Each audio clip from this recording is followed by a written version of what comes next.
All right, as Matthew McConaughey would say, and of course he's going to be the guest next week on this show. But welcome to the Weekly Spinner Rack. I am your host, Chris, and what we do on this show, bunch of things.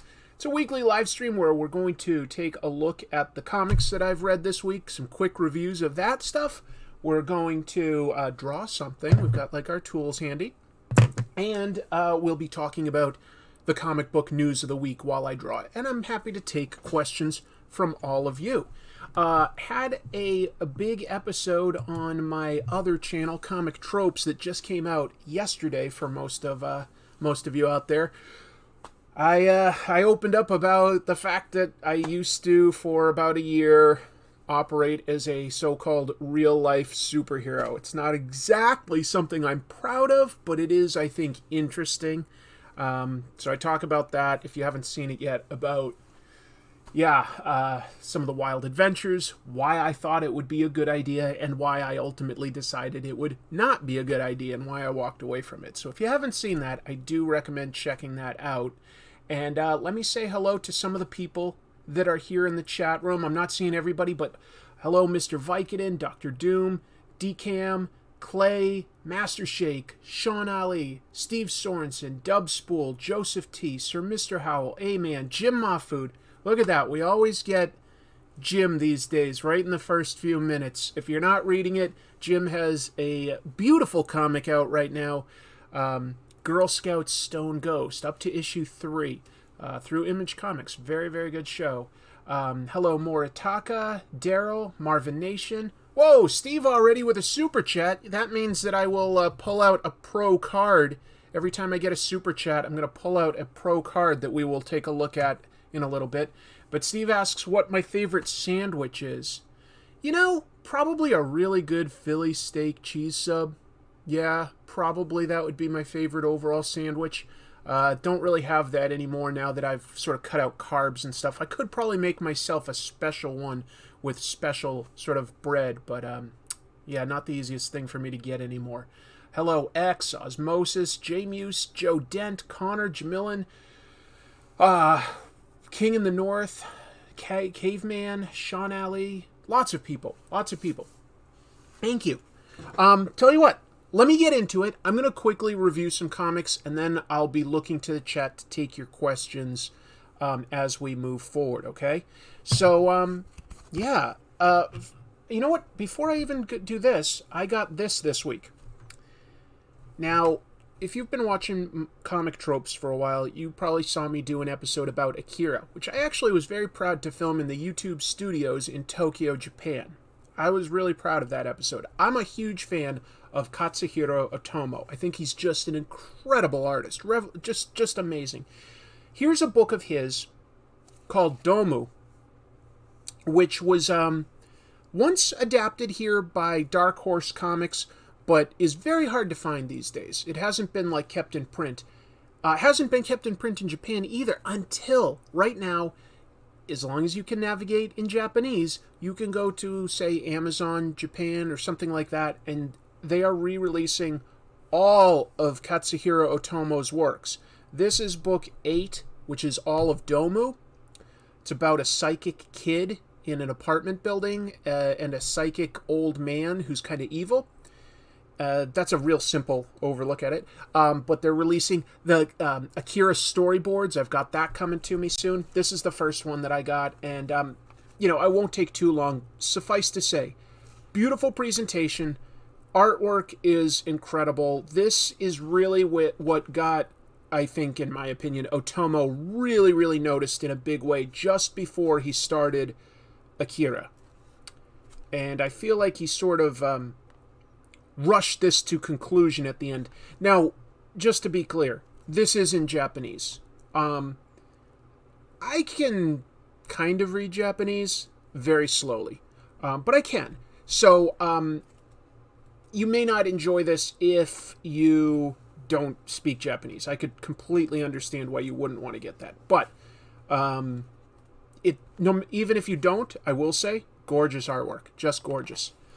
Another super chat, so I'll grab another pro card to read in a little bit. And Polly D says, Love your work. Wondering if you feel Snyder stayed on Batman too long. I thought he had some great ideas, such as the Court of Owls and Joker potentially being immortal, but the metal stuff felt too bombastic. I have to admit, I haven't read all of the Snyder run. I've only read some of the very early stuff he did, which I thought was really, really strong. And I've only read that fairly recently because I heard so many good things. I do like the Court of Owls storyline, and I have this personal idea that this upcoming Batman movie next month could be the Riddler exposing the Court of Owls. I don't know. That's sort of just in the back of my mind as a possibility. There hasn't really been anything that would specifically hint to that in trailers, so I could be wildly off base, and I'm certainly not trying to spoil anything. I'm just sort of like musing out loud. Did he stay on it too long? I don't know. That's a great question, Pauly D. Maybe some other people have some opinions on that, but I don't know. Anyway, Katsuhiro Otomo is a treasure. This is at least worth having on a bookshelf. Would they re-release this in English? Maybe if this stuff sold incredibly well. Maybe. I don't know. That would be lovely. I would definitely pick it up again in English if I could, just because that would be a much faster read for me. But even so, it's still just a really nice edition of the book to have. So sort of a weird thing that's probably not going to be for everybody. But if you can read Japanese or you're just a big fan of stuff like Akira, Domo is a great... Domu, excuse me, is a great book. Speaking of Scott Snyder, though, I am really loving his book Nocterra. This is just some really exciting world building. A world in eternal darkness. The sun does not shine anymore. So those that are alive go from city to city that's constantly lit up bright, and our protagonists are truckers that basically commute and carry precious cargo and people and stuff between those cities. Val is the name of the lady that's the main character. Her brother Emery. Piper is like, the third supporting character. And then there's a couple other truckers and stuff. Oh, Steve Sorensen has another super chat. That means another card to look at later. Scott Snyder is all right. He reminds me of 90s stuff. Maybe I could see some of that, but I do think he has good plotting and fairly good dialogue, too. Nocterra took a small delay, so now this is jumping on with a new story arc and starting a new mystery of the creatures in the dark possibly being intelligent, and also building up the threat of the primary antagonist we've met so much, Blacktop Bill, who's somehow cloaked in complete blackness and doesn't seem vulnerable to turning into a monster. There's some great artwork by Tony Daniel, who hasn't always been my favorite, but I really do feel that he works well in this. It's some good detail. Maybe that is a little 90s-esque in some ways. I could sort of see this being influenced by the Image guys. That works for me, though. I like this quite a bit. Oh, Osmosis also has a super chat, so another card gets added to the stack, and he says, "Ever watched Better Things About Jeffrey Catherine Jones?" I cried. I don't know that one. Not familiar. I did read the Blacktop Bill special, and I believe the art in that was by Dennis Cohen, which was nice to see him again. A really despicable villain in this book. Really despicable. Just awful. Crass. Cruel. Like needlessly cruel. And very, very dangerous. So he's a good threat. He is a good threat, and I can't wait to see him get his comeuppance. Hopefully they introduce some more villains sometime soon, but he's a good villain. So I was excited to see this book come back. I like it. I do like it quite a bit. I recommend it. Moving forward, because I'm just trying to do sort of quick reviews, but Star Wars Crimson Reign. I picked the first issue of it up on more or less a whim, but I was glad that I did. This focuses on a period, I think, I have to double check, but I think just before or Empire Strikes Back. It focuses on Kira, the main female protagonist in the Solo movie. And she has taken over the Crimson Dawn Syndicate, which is a small syndicate, but they're very clever, and she's using assassins to pit other, syndicates against each other. It talks about the Pikes in this, and if you've been watching Book of Boba Fett, the Pikes is a big syndicate. They talk about the Black Sun, and back in the Legends continuity, Black Sun was a big crime syndicate run by Prince Shizor, so they've brought that back into like the modern continuity. Anyway, all I can say is Star Wars, I think I've started to feel like the stuff I like the most tends to be the stuff with gangsters and smugglers and bounty hunters. I do like Jedi stuff, but I like it more in the background, or maybe only like one Jedi and a bunch of more normal people. I think it grounds Star Wars a little bit, but this is cool. It's really cool. It deals with there's an assassin that takes out all 12 of Palpatine's Red Guard all at once with a timed poison. I thought that was a pretty cool scene. Like, that's just cool seeing all of his guys just drop dead, and Palpatine's like, all right, I guess I gotta take this seriously. Didn't want to, but I guess I gotta. So, if you like Star Wars, this is a fun little side story that doesn't really require you to like be reading the other comics anyway. So you can enjoy it, and the artwork is strong. Charles Soule is the writer, and I think that Soule is really good at character development. I really do. So that's a good one. The newest issue of Scumbag came out through Image Comics. This is Rick Remender's book, and I will say Scumbag has been funny. This is one of the funniest issues so far. It's not Crimson Empire, just to be clear. It's called Crimson Reign, and it's about the Crimson Dawn crime syndicate run by Kira. Anyway, moving on to Scumbag. Different artists in each one, but that doesn't matter. That Rick Remender always gets really talented writers. The main character is this guy, Ernie Ray Clementine, the titular scumbag, who accidentally got some superpowers. The most important thing you need to know is he made a deal that was self-serving with some white supremacists that rolled the world back to the 1950s when they thought everything was tops. And you start to realize some of the hypocrisy of that idea, that the 1950s was not nearly as nice as, like, you know, the TV shows that we watch at the time portray. Oh, Joe Dent says, happy birthday to me.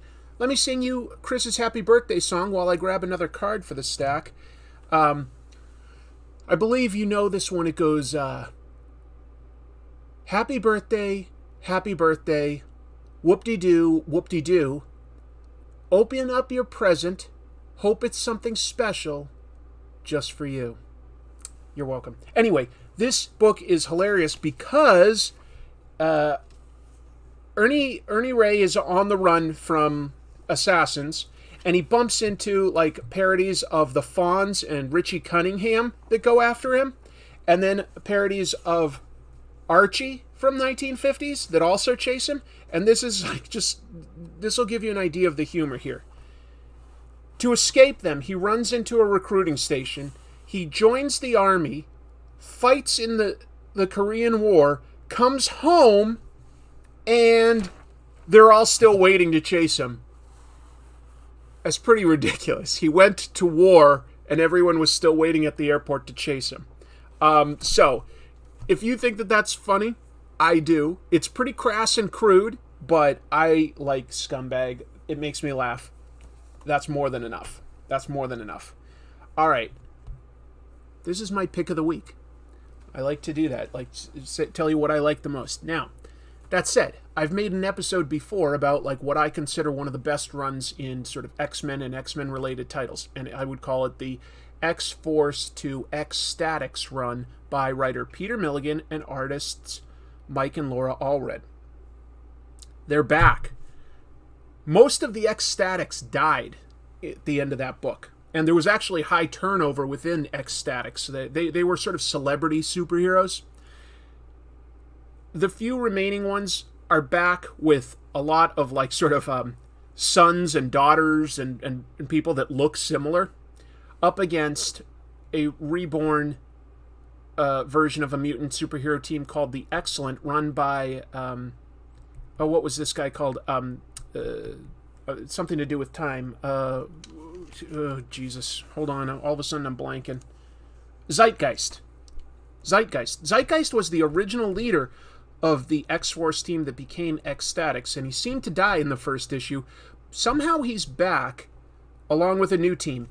And now this talks about how celebrity status has changed so much since the last time that we did these issues, because if anything, it's sort of more hollow. It's definitely more social media based and more about whoever gets their story out first, that becomes the truth to the public. It doesn't matter who tells it best. It matters like who tells it first. And so they just like show up at all sorts of events and you know, like insert themselves. They're pretty horrible people, but it's funny. This is dark satire. And I just love seeing this original team back. It's so cool. It's so good. I've always been a fan of Mike Allred's artwork. I just can't think of anyone else these days that draws anything like him. I'm proud to own a Madman original page of art by Mike Allred. I loved his run on Mad Men. Yeah, he spit acid and he was in Deadpool too. That's what he does in this too, just to be clear. He does spit acid. So the name Zeitgeist itself is hilarious because it just doesn't fit his powers. He spits acid and burns people. Like why would you be called Zeitgeist? It doesn't make sense. It's funny.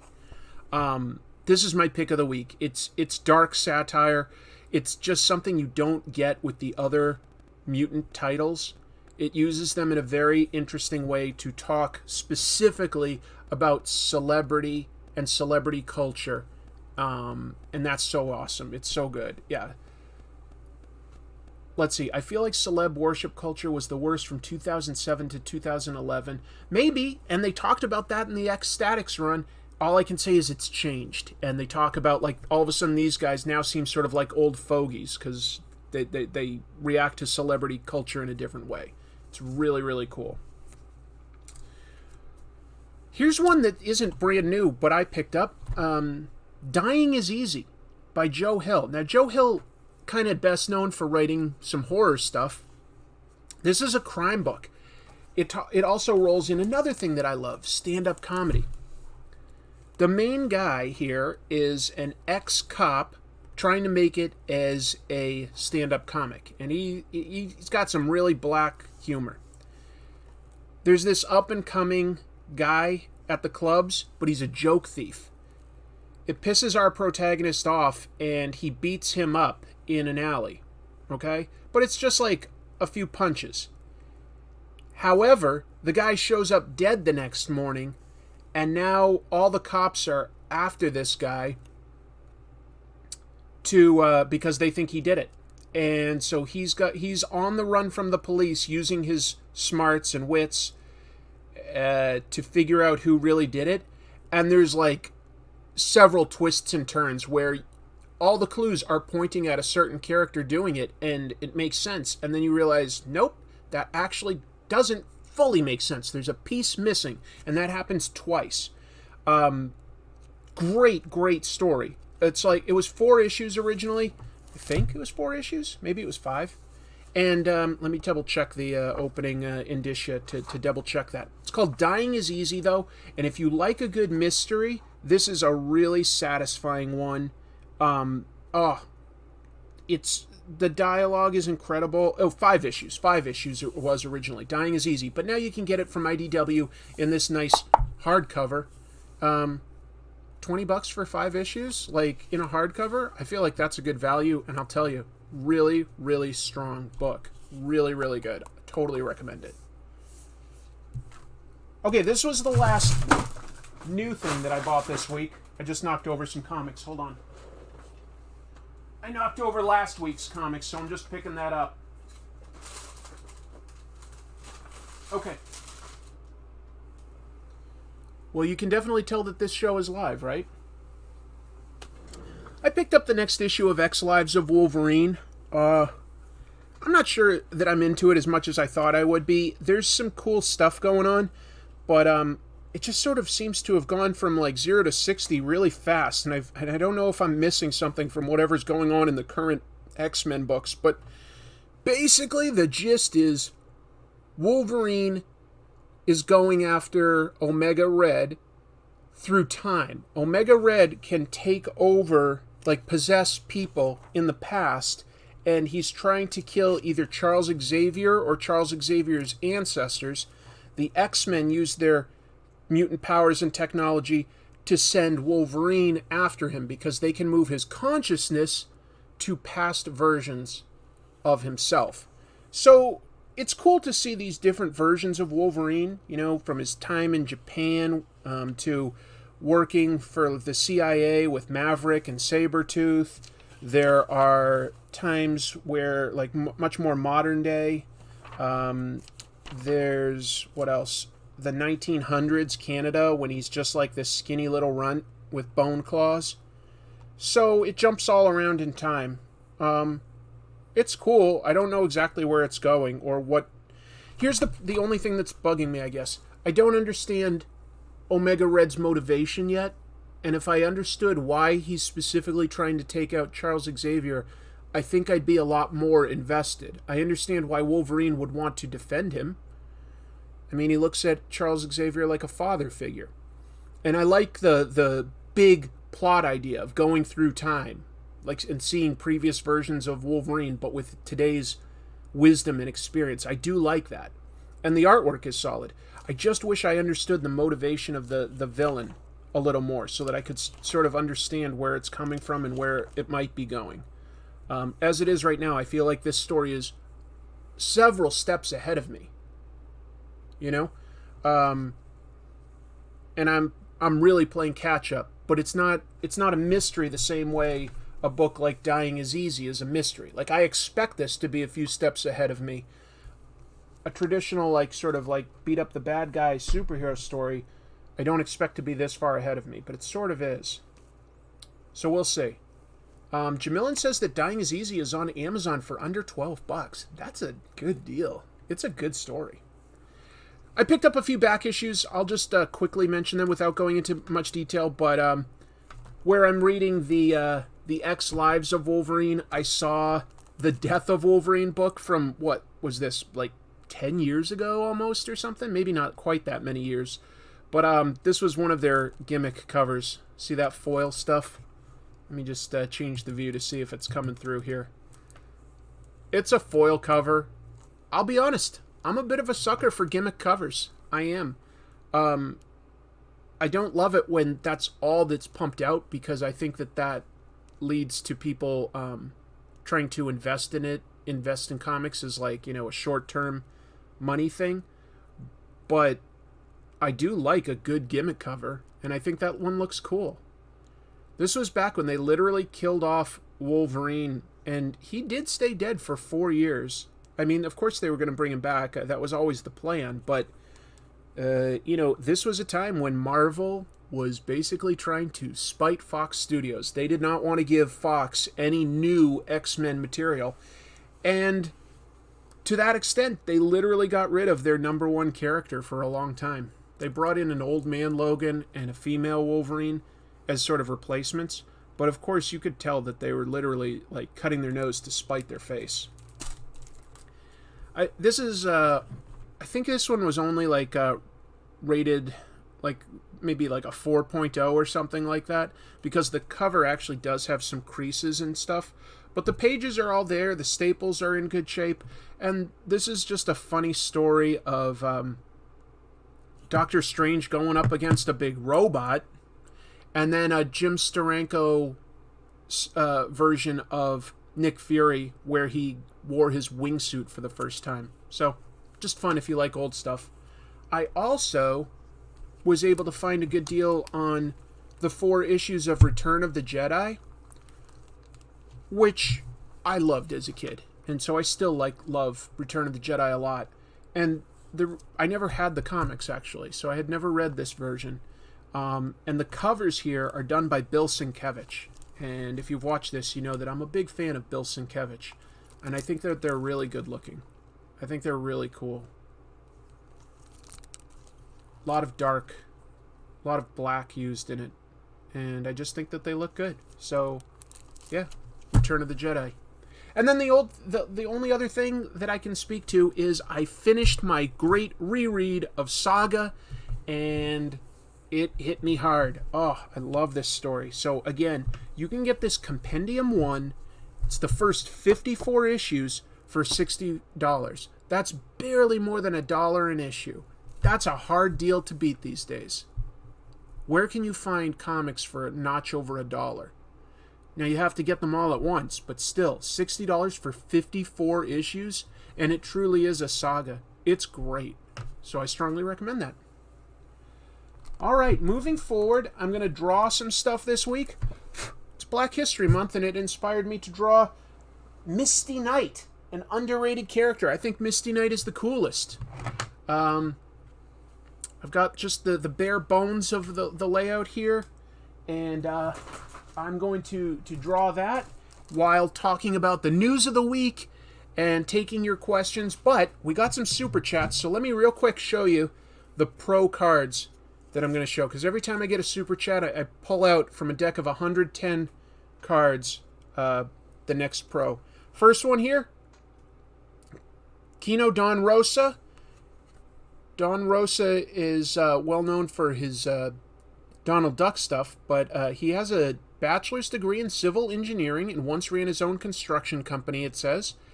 He was born in June of 1951 in Louisville, Kentucky. Went to the University of Kentucky. It says Don's first work as a cartoonist was a college newspaper strip, the Pertwillaby Papers. Don't know that one. That's from the early 70s. Let's see. What else does it tell us?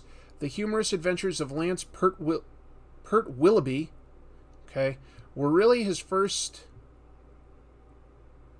The humorous adventures of Lance Pertwillaby were really his way of writing duck stories in the style of his biggest influence, Carl Barks. Beginning in 1987, Don's dream was fulfilled. He began writing and drawing news story for Gladstone featuring Uncle Scrooge, Donald Duck, and Huey, Dewey, and Louie. So that's what he's best known for, I would argue. But there we go. That's Don Rosa. Who else did we get with these super chats? We got Mark Grunwald. Very flattering photo there of him without his shirt on. If you've seen Mobius in the Loki show, that was based on Mark Grunwald visually, and in terms of he was known as like the expert on Marvel continuity, and Mobius is sort of an expert of all sorts of continuities. So he was born in June of 1953 in Oshkosh, Wisconsin, went to the University of Wisconsin. He was voted the favorite editor by fans in the 1988 Comics Buyer's Guide Awards. And what does it tell us about him? An expert on Marvel continuity, Mark co-published Omniverse, a fanzine devoted to explaining comics continuity from 77 to 78, and began working for Marvel in 78 as a writer and editor. He is now, this was in 92, he is now the company's executive editor. He's written like all sorts of stuff. I really liked Mark Grunwald's run on Captain America. I think it was, I want to say it's almost 16 years, 12 years, somewhere in that. Mark Grunwald seemed like a really genuinely nice guy that everyone loved. He kind of died somewhat young, so sad, but he was really cool. He was really cool. All right, moving forward, Norm Brayfogle. Norm Brayfogle, big in the 90s. Haven't really seen him in a while. He was born February of 1960 in Iowa City, Iowa. Went to school at the Northern Michigan University. It says that the Houghton, Michigan Daily Mining Gazette was onto Norm's talent early. They profiled him in 1976, so he would have been 16, as Norm Brayfogle, near master cartoonist at 16. The versatile Norm paints, draws, makes prints, sculpts, and takes photographs. His first comic art was for New Talent Showcase at DC Comics in 1984. Yeah, he's drawn stuff like Tales of Terror, Captain America. Bob Violence was a backup in American Flag by Howard Chaykin. It says he's best known for his rendering of Batman, which helped repopularize the character and revive the sales of Detective Comics from 1987 to 1990. His version of the character is cartoony yet moody, true, with odd angles and odder villains. He and Alan Grant moved to Batman in 1990. if you haven't read it, like, yeah, I definitely strongly recommend Breyfogel's run. He was coming up with characters like Mr. Zaz, Ventriloquist, new cool things. And Jamilin Parks points out that Mark Grunwald's ashes were mixed into the ink on a Squadron Supreme collection. I believe that was his request. We've got 2 more. Yeah, and Norm did pass away in 2018, sadly, so thank you for pointing it out, all Lucky 7. We should respect that. Jim Shooter. Everybody knows about Jim Shooter, right? It's actually one of the better photos I've seen of him. There's a lot to say about him, but they're going to fit it into this tiny card. Jim is one of the few comics writers who can't type. He writes all of his scripts in longhand, it says. He was born in September of 1951 in Pittsburgh, Pennsylvania, went to school at Carnegie Mellon. Jim has done it all in the comics field, from writing and penciling to editing and starting his own company. He broke into comics at age 13 when he sold the script, pencil roughs, and cover design to Adventure Comics 346. That's DC Comics in 1966, which introduced the Karate Kid. Through 1976, he worked on many DC series such as Legion of Superheroes, Captain Action, and the Superman family of titles. Jim went to work for Marvel in 76 and was editor-in-chief from 78 to 87. He also wrote Avengers, Ghost Rider, Daredevil, and Secret Wars. Yeah. Lot to say about Jim Shooter. Lot to say about him. But I made an episode about him. He's an interesting fellow. Last one we got here, Steve Rude, who'd been pretty darn young in 92 when these cards were made. Lists him as an artist and painter. Explains that he was born in December of 56 in Madison, Wisconsin. He says that Steve has won the Russ Manning, Kirby, and Eisner Awards for his artwork. Steve, a lanky 6'5" Wisconsinite nicknamed The Dude, considers Jack Kirby one of his biggest influences. It's interesting that they list that, Jack Kirby, because I would say that Alex Toth looks like his biggest influence, but okay. To Kirby's streamlined dynamism, Steve has added his own style of polish and attention to detail, which made his work popular with fans. Nexus, an offbeat science fiction superhero written and co-created by Mike Baron, remains his most sustained and best-known work to date. Nexus is one of the longest-running independent series, and it's gone through several publishers. Yep. Steve Rude, still working. Mostly paints now. All right, let's start laying down some lines, and then I will also break out some news of the week.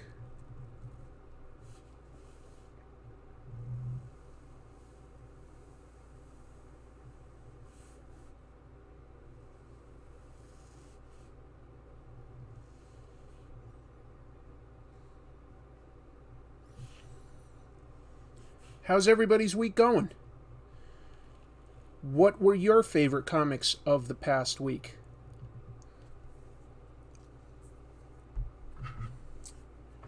Let's see. Let me pull up the first piece of news of the week. News of the week. That's my new intro to this topic. News of the week. Oh, this is a weird one. All right, let me talk about this. So, down in Florida, the head of Florida State University's security, the head of security for Florida State University, allegedly, but seems pretty obvious, but he allegedly stole hundreds of thousands of dollars worth of comics from their library. His name is Todd Peak, and he's accused of stealing just shy of 5,000 comics from... he was doing this between 2020 to 2021, so sort of during COVID and stuff, I guess. Maybe less security, I don't know.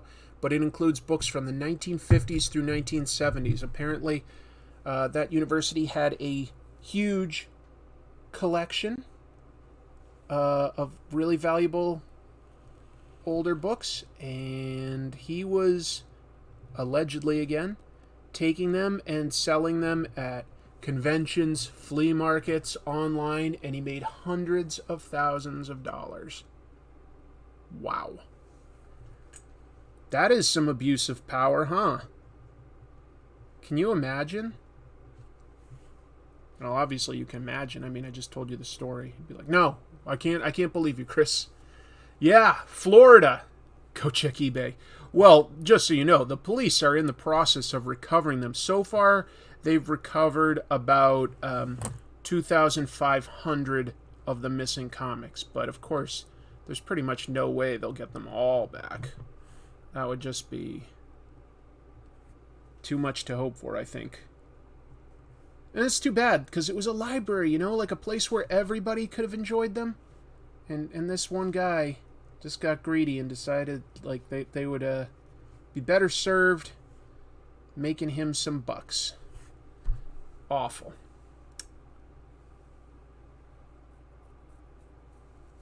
Yeah, he sold off history for a shit ton of money. That's pretty much exactly right. What else can you say? It's wild stuff.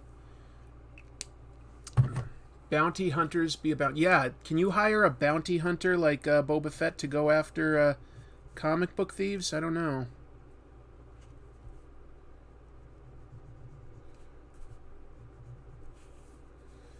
I don't know.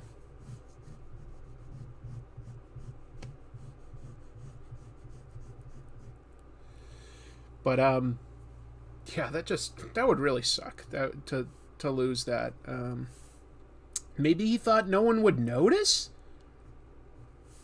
Like, how did he think that he would ultimately get away with something like that? That's my big question. Like, that's... Even if somebody isn't using it all the time, that's just so much to steal. And of course you'd be talking to the head of security. The head of security.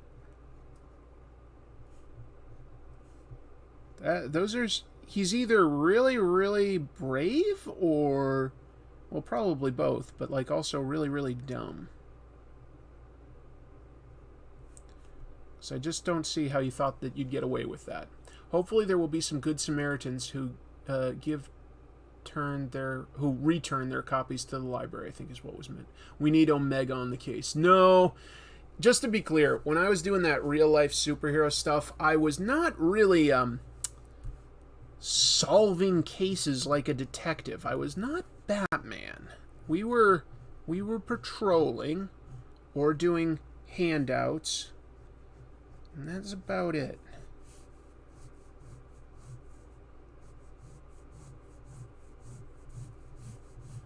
But, yeah.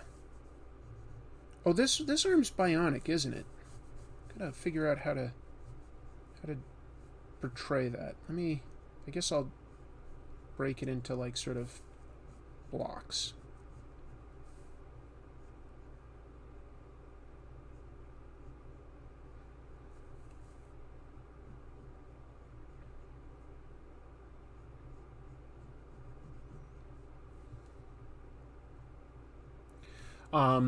Let's see, glorified bouncer. Joel, yeah, I saw that, Steve. I don't know what was going on with that story. Probably just a deadline crunch, because that artist, she can really draw. We had some people pass away, so let me try to be serious for a moment and give some respect to some really talented creators that we lost in the past week. First, I'll mention, you probably heard about this because it happened last week, but Brian Augustine. He was a well-known writer and editor, primarily at DC Comics, and he had a stroke last weekend and died at only age 67. I don't feel like that's very old at all, personally. We should have had him a lot longer. By all accounts, he was really, really well liked by everyone that he worked with. Seems like he was a very popular individual. Stuff you would have heard of that he worked on. He wrote Gotham by Gaslight. Artwork by Mike Mignola. First DC Elseworlds book. That was him. He also co-wrote with Mark Waid on The Flash from 96 through 2000 and was the editor before that. So, yeah, he did a lot for DC, and that's just sad to die that young to me, no matter who you are. And then we also lost a great artist from England. A guy who did a lot of work for 2000 AD. Ian Kennedy. Now, he was 89, so he was a little older. Not as sad, per se, you know. It seems to be old age. Yeah, he did do Judge Dredd. He revived a comic there called Dan Dare in the 1980s. Super popular. Sci-fi book.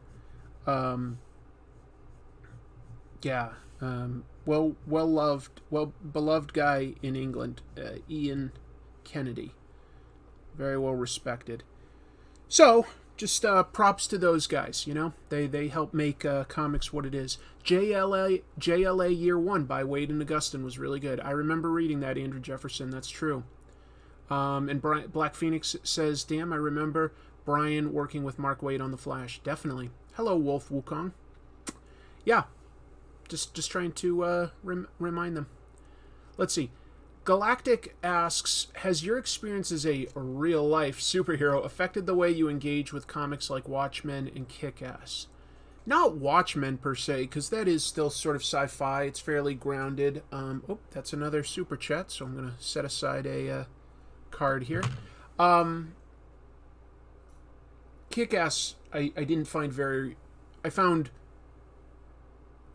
very unrealistic, but I still sort of enjoyed the first few issues of that, the first series. Joe Dent, thank you so much for your £3 super chat. And he says, I just got watching The Watchmen. Do you like it? I don't think I have read or seen that. Watching The Watchmen? I'm not sure what that one is. I've read Watchmen, but that's it. Of course I've read Watchmen. I mean, who loves comics and hasn't read that? But yeah, I don't think I've read the one you're talking about.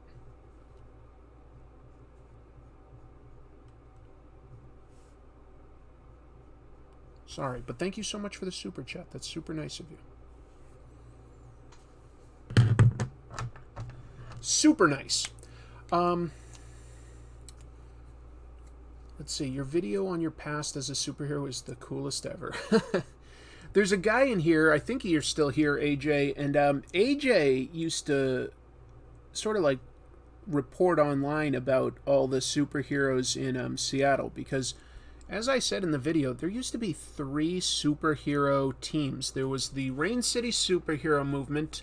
That was Phoenix Jones's team. By the way, I never liked that name. I told him, because what were the letters for that? Rain City Superhero Movement, RCSM. But you just look at that and you see the word racism. I was like, that's terrible. Let's come up with another acronym. Like Seattle Heroes, or Seattle, I don't know, something like that can start with like an SH or an SAL or something like slam. You know, come up with a word like an... I didn't like that. But anyway, I didn't get to name things. There was a group called Echo that was started by one of the former members of Phoenix's teams, El Caballero. And there was the Washington Initiative that was more like handing out food to the homeless exclusively, that kind of stuff. More of like a patrol group. Well, not really a patrol group, actually. Like more of like an outreach group is more the word I was looking for. To clarify, I was asking more about whether your experience as a real-life superhero has affected how you engage with deconstructionist superhero comics. I don't like Kick-Ass either. No, I think deconstruction is like a valid storytelling technique that you can get stuff out of. So it hasn't really affected how I appreciate those books. I can see how it possibly sort of could, but I don't think it really has. I'm here, says AJ. Yeah, AJ knew all the superheroes. Like, right? Like, you met pretty much all of them in your time when you were living here in Seattle. Like, he'd even, like, I'd met him in my superhero identity, but I don't think he knew who I was at the time. That wasn't until years later. So he saw a lot of weird guys come and go. Yeah, Echo, he points out, stands for Emerald City Heroes Organization. That's a better acronym, in my opinion, than RCSM. It sounds like racism to me. I was like, that's terrible. Don't use that. But whatever, not my call. Maybe you remember, AJ. Like, maybe you can tell us some of the stranger heroes that came and went when you were like following all that stuff. I didn't meet everybody. You would have probably encountered or read up on more than I did. Seattle Hero Aid Movement. I don't know about that. The initiative actually has several branches throughout the country. Their main one is in Southern California. That's AJ pointing that out. Thank you. And AJ could have easily been like a superhero because he's former military, works in the news field like Clark Kent or Peter Parker. Would have had access maybe to information that could have been useful, but he, I think, knew better. It took me a while to realize that it might not have been the best idea. On paper, it seems like it could work. In practice, I really came to feel that it doesn't. That's my take on it. And I know that there are other people that respect and maybe even are real-life superheroes, so they'll probably disagree with me. But that was the conclusion I came to.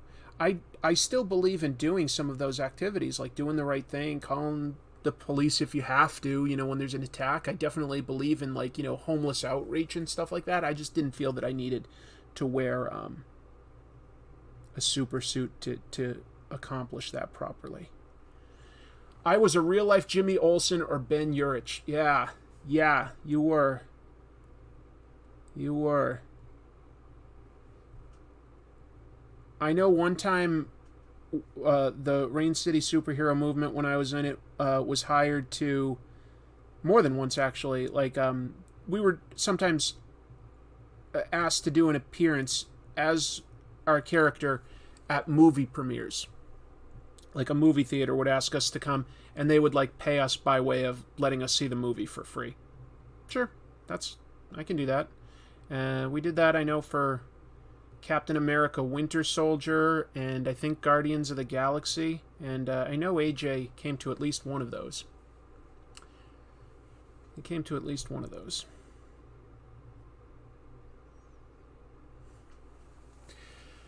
I'll have to think about it. I've blocked some of them from my memory. Oh, that's too bad.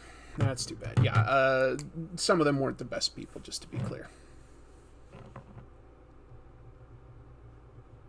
I think the ones that meant well probably didn't last too long. I made a comment comparing real-life superheroes to the boys, like it's not what it seems despite what people see. There's a truth to that. Yeah, what's presented to the public is one thing, and then what you would see behind the scenes would sort of disappoint you about some people. I think that that's probably true for anything, to be honest. Like, you'd probably be disappointed by actors or firefighters or doctors if you got to know some of them behind the scenes. But, of course, superheroes are trying to portray themselves as being, like paragons of virtue. So, what a deal, a free ticket. It was worth it. Put on the suit, get to see a movie for free, just take a few pictures with people in the lobby. It wasn't too bad. I mean, I could have said no.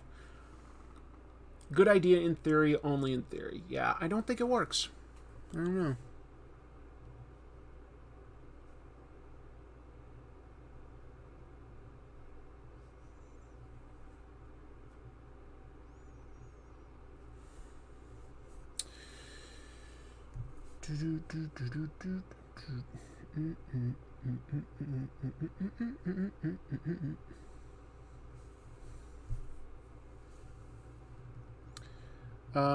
Hey, I just realized my sister isn't here. She's always here. What gives? What gives?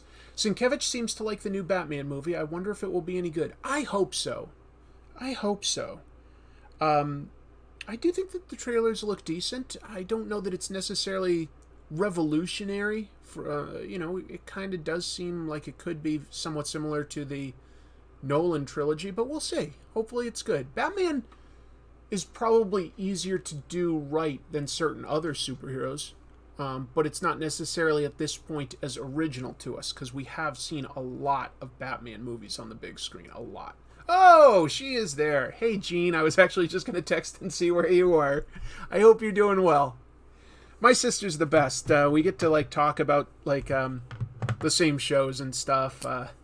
We've been watching Book of Boba Fett and Murderville. That's a hilarious show on Netflix. If you haven't had time to check that out, Murderville.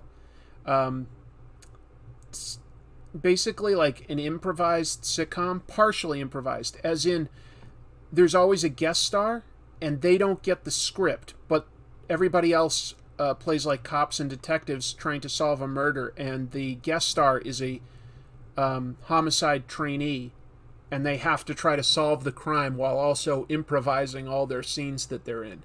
It works really, really well in my opinion. I thought it was very good.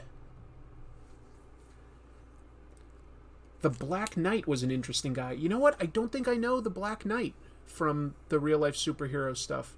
Would I do a fictional comic of Omega? I don't think that interests me too much, Victor. I don't know that would have a lot of cachet.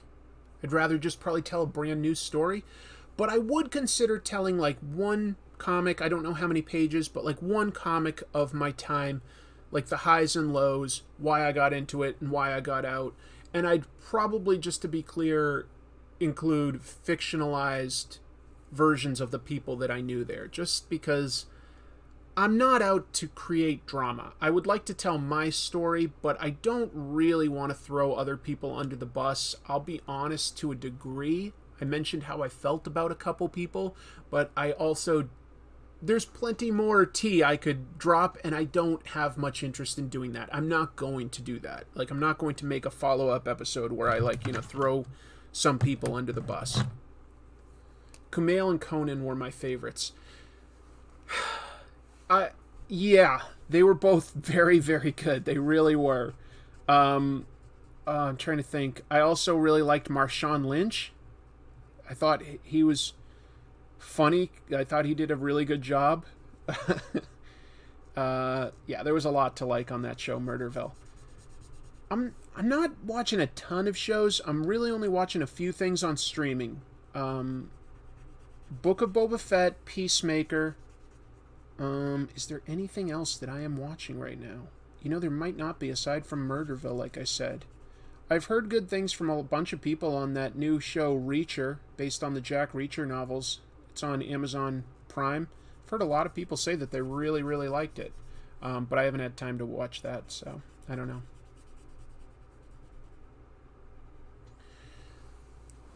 Let's see. I knew the real-life superhero stuff was going to be popular in this chat today. Do you have any thoughts on Psycho Goreman? I liked Psycho Goreman. I thought that was a really cool movie. It was funny, and also it had the voice of Rich Evans in it. I'm a big fan of Red Letter Media, so when I heard Rich Evans, I was sold. Yes, I'm in.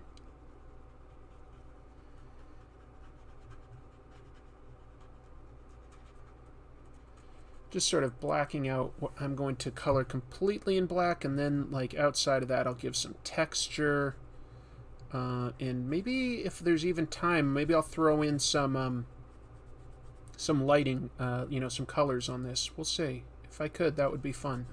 I've got an idea for a color scheme. Have you heard about the Action Lab Entertainment class action lawsuit? That should have been in the news of the week last week, but I think I forgot. Action Lab Entertainment is basically a small press. I mean, I'd almost call them vanity press, just to be clear.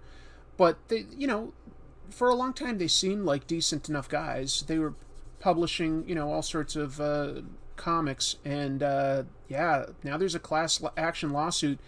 Basically, the leadership both disappeared for long stretches of time, just completely out of communication, not clear if the company's even still existing, and fell short on a lot of promises for books that they were printing. A lot of creators just have not been paid, had to promote the book completely themselves, like no help from the publisher. The publisher basically seems to have fallen through on a lot of its promises that are in the contract as to like what they should have honored. So they are in a bit of hot water right now, and I would say it's not looking good for them. From what I've been reading, it is not looking good. So that's definitely some drams if you want to look up drama stuff.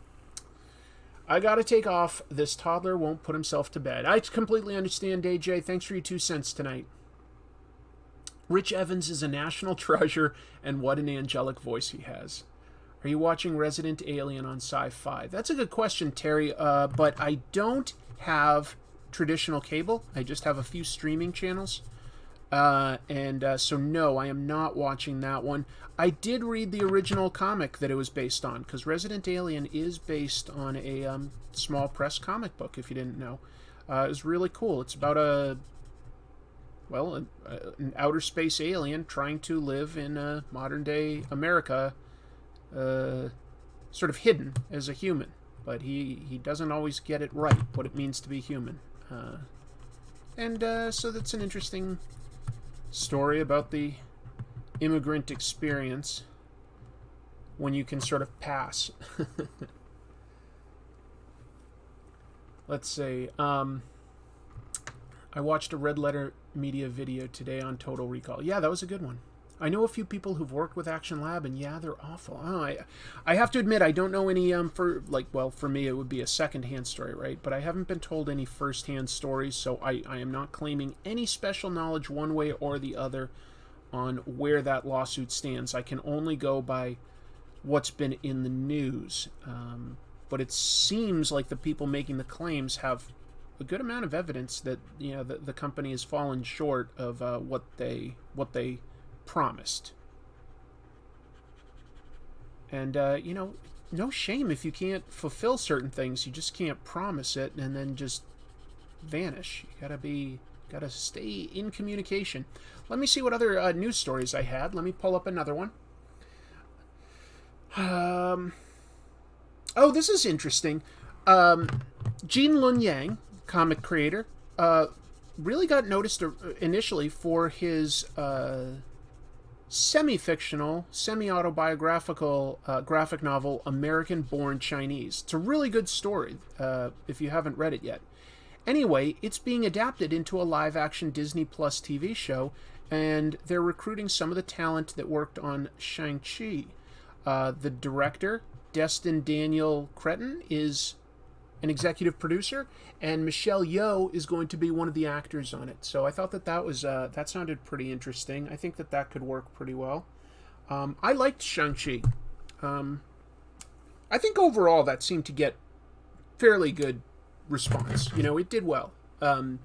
Some people don't like it. It's not universal, but I think overall it did pretty darn well.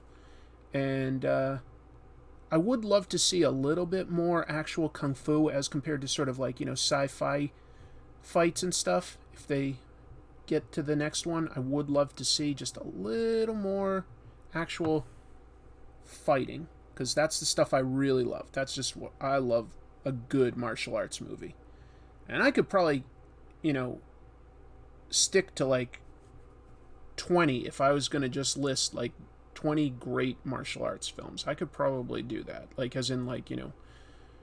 It'd be a stretch to get all the way up to 30 great ones. But, yeah. So that could be good. I like Michelle Yeoh quite a bit, and it's a great comic if you've never read it. It really is. It's real. It's solid. There's a lot to like about it. There's a lot of drama and pathos, but there's also a lot of good humor and stuff to it. So, yeah, could be good.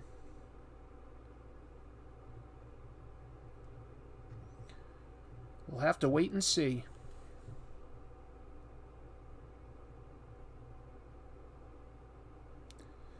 Because I still don't know how to go into the future to see something before it's come out.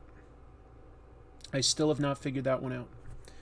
If anybody out there has, let me know, because that could be very useful for YouTubing.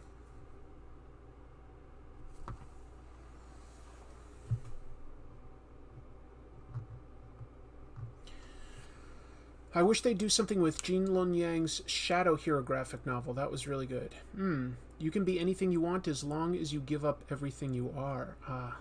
Powerful quote there from the book. Do list some of them, please. Oh, okay, sure. Yeah, okay. Great martial arts movies.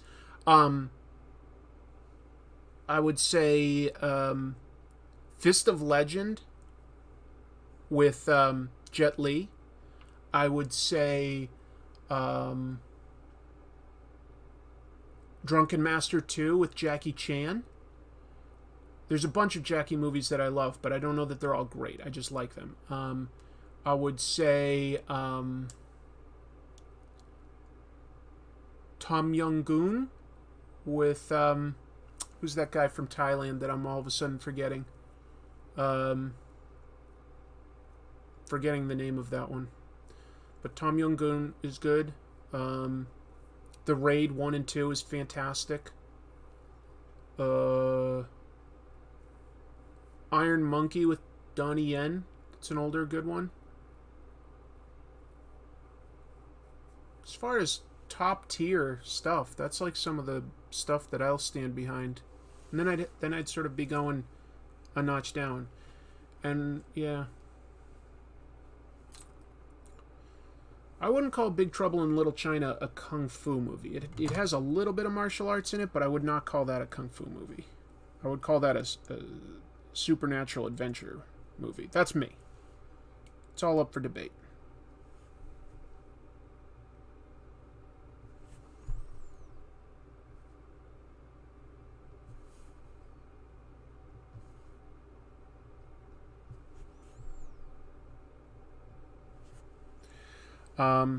What else? I don't know. Those are some of the... Yeah, Tony Jaa has some good stuff. Equilibrium, I'm kind of... it didn't really work for me, but that's okay. Chocolate. Yeah, Chocolate has great martial arts. Not the best, like, acting or story, but the fights are really well choreographed. Chocolate is really cool there. Tony Jaa, I like... I'd say Tom Yum-goon, or maybe Ong Bak, too. I don't know.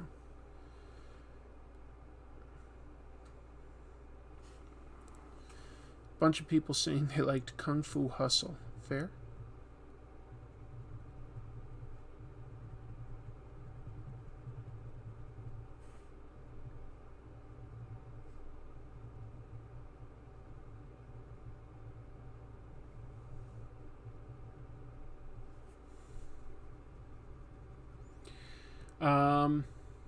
I hate saying I should definitely be talking way more. Sorry. I'd say that like Ong Bak and the stuff that Tony Jaa has, when there's fight scenes, they're great. I would just say that, like, can I call it a great movie? Sometimes that story or the acting and stuff like that can kind of like fall pretty low. But the martial arts in it, I'll definitely agree. Tony Jaa is incredible. The guys that are in the movies, like, you know, The Raid, they're incredible. With Shang-Chi being successful, I truly hope they double down on the martial arts for the sequel. Go all out. That would be nice. That would really... Ip Man?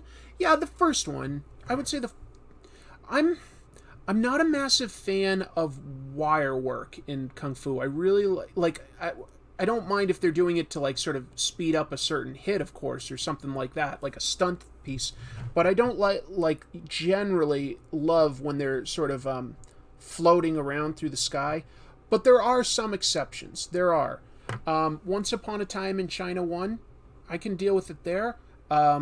Crouching Tiger, Hidden Dragon, pretty fantastic. So there are movies like that, but generally I'm just not a huge fan of lots of wire work. I kind of like my stuff to be a little more gritty, a little more like real stunts, long takes, like wide angle lenses, not super rapid fire editing. That's the kind of stuff I tend to like the most.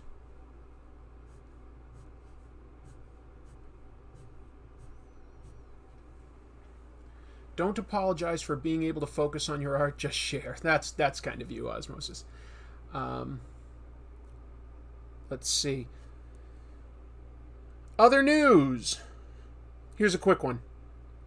There's a Smurfs animated musical in the works from Paramount. You gotta remember, Smurfs is a comic book.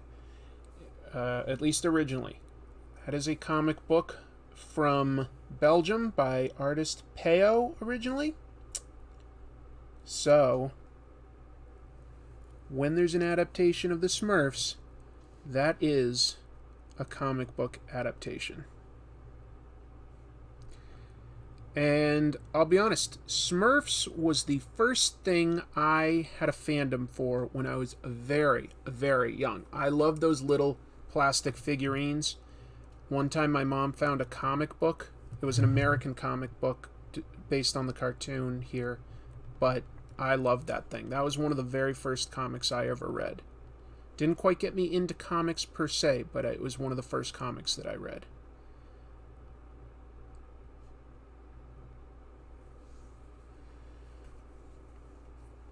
Bruce Lee's secret Bruceploitation film. Don't know that one.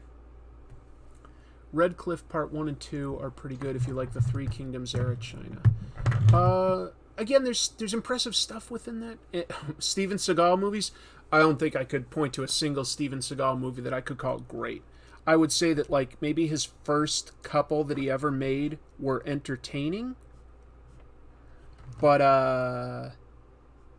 yeah, I've studied a bit of Aikido, folks, and there are some good moves there. Like, if somebody grabs you and you're in the right position, you can do certain, like, like wrist locks on people that can, like, definitely be powerful.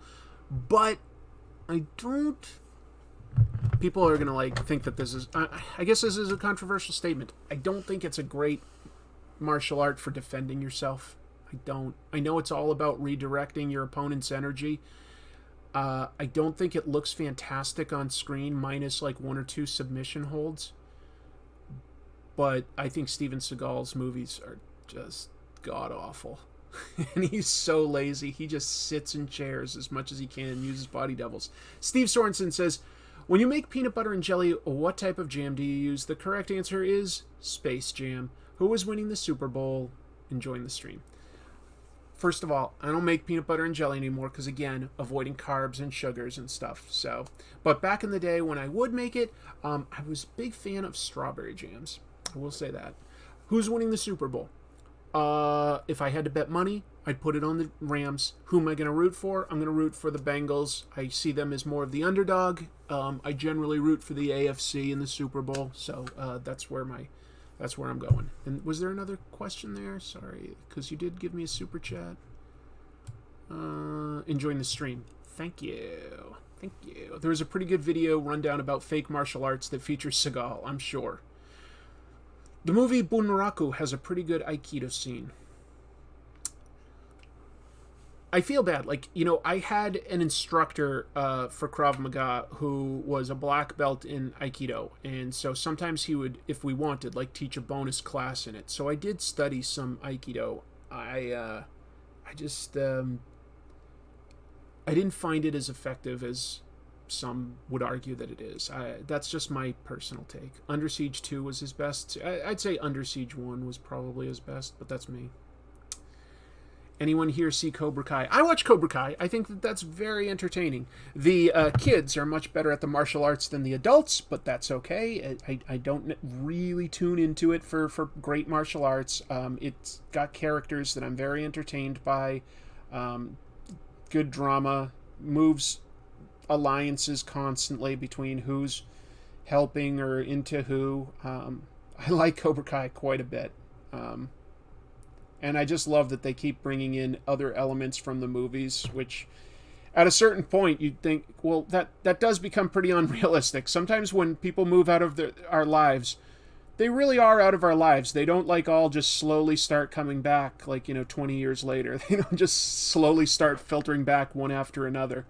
But it doesn't matter. It's all entertaining. Yeah, I do like Cobra Kai. I think it's a pretty good show. Hey, my cat has showed up. Hey, little bean. Yeah? Come here. We got a guest star, folks. We got a guest star. We're going to put him under the mainstream. Is Krav Maga a good martial art to learn later in life? Well, it depends on why you're taking it, Langley. It's very good exercise. I will definitely say that. It definitely gives you a good workout. And that was the main reason I started taking it. It really teaches you how to deal with love you. Teaches you just how to defend and fight in real life. It's not about making it look pretty or anything like that. It's not about balance or centering yourself per se. It's all about what's effective and fast and doable. So later in life, I don't know that you necessarily should have to defend yourself physically, hopefully, enough to need it. But it is great exercise. When you, at least where I studied, when it was time to go up a level, instead of belts, they have levels. There's 5 levels. Well, technically 6 because you start at 0. You have to test into level 1 eventually. When it was time to go into, like, to test, what they would do at my place was you had to work out. They had you do certain exercises for between 2 to 3 hours. Really, really exhaust you. For 2 to 3 hours, you're just working out, okay? You're just doing lots of intense drills. And then the test starts. And the test could be about an hour or so, maybe an hour and a half. Because they wanted to make sure that you could do the moves when you're completely exhausted and still, like, summon both the mental and physical energy to perform the moves correctly, because in a fight you can get winded, you can get disoriented and stuff, and they wanted to be sure that, like, what you were studying, that you could actually do that you wouldn't just totally forget everything. So you had to prove that you could do that before you would test into the next level. And I appreciated that because, again, I was doing it primarily for exercise.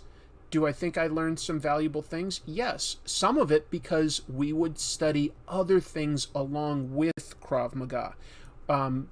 With our membership, if, like, any of the instructors wanted to offer extra classes, we could take those as well. So some of them knew Tai Chi, Aikido, Brazilian Jiu-Jitsu, Muay Thai kickboxing, regular boxing. So I took classes in a variety of martial arts, actually, at the time. Like, the primary one, of course, was Krav Maga. But you could take as many classes as you want. And so I studied quite a few other systems just to pick up techniques here and there. Like, I basically just took what worked. I liked it. I sort of got out of it, though, for a reason, and this will relate back to your original question of should you take it later in life. You're not fighting at, like, 100%, but you do frequently spar, and sometimes you'll be sparring at, say, 70, maybe 80%, maybe, maybe with some pads or something, but you could spar with, like, you put on some headgear, maybe some gloves, and you would spar pretty hard. Not totally like your hardest, but you would try to go pretty hard.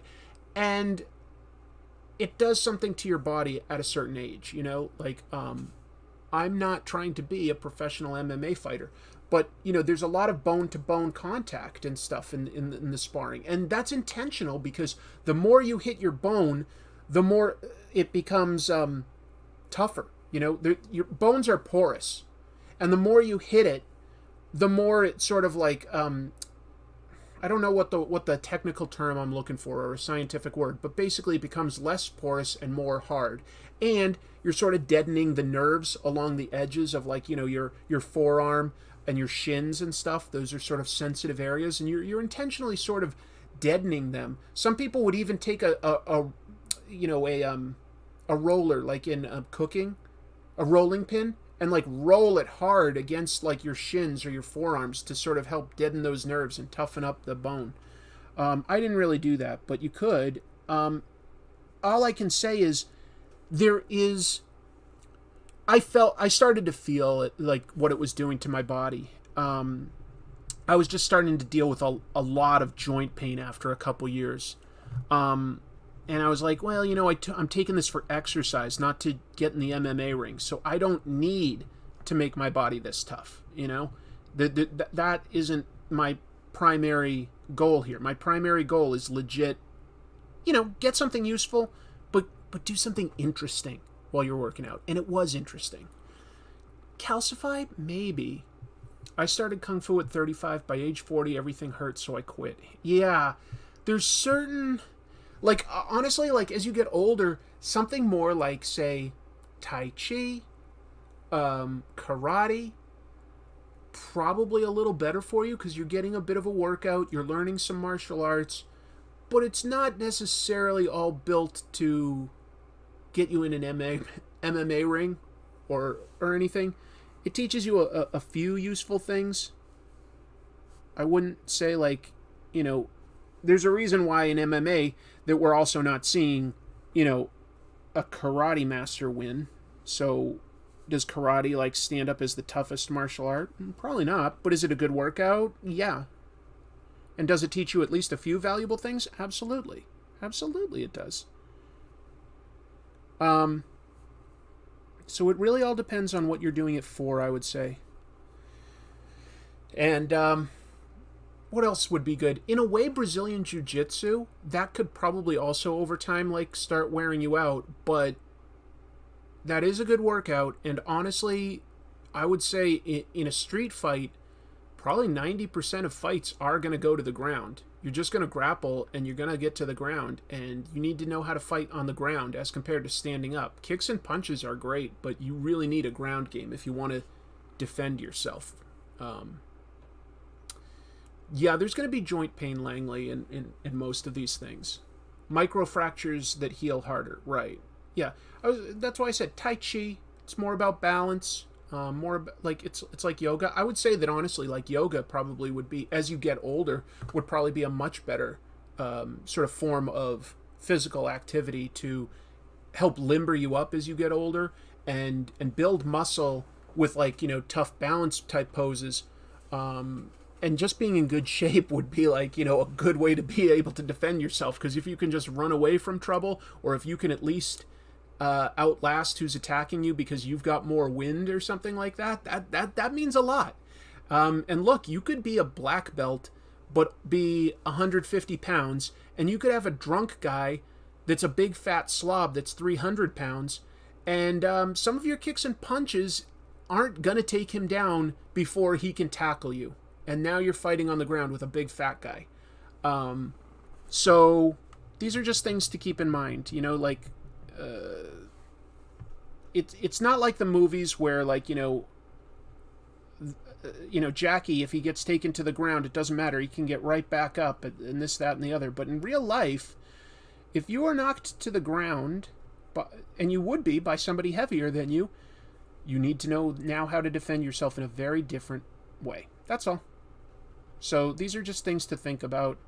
But I think that Krav Maga gave me a really good background for real life street fights. It's not the same as, like, fighting in a ring where there are rules that, you know, you can't go after the groin or the eyes and things like that. No, you were being taught that, like, this is a fight where you're just trying to end it as quickly as possible. You are not trying to be honorable, this, that, and the other. No, you're fighting for your life, potentially. If somebody is coming at you with a knife or a gun or something like that, or just massively outweighs you and could really hurt you if they knock you down.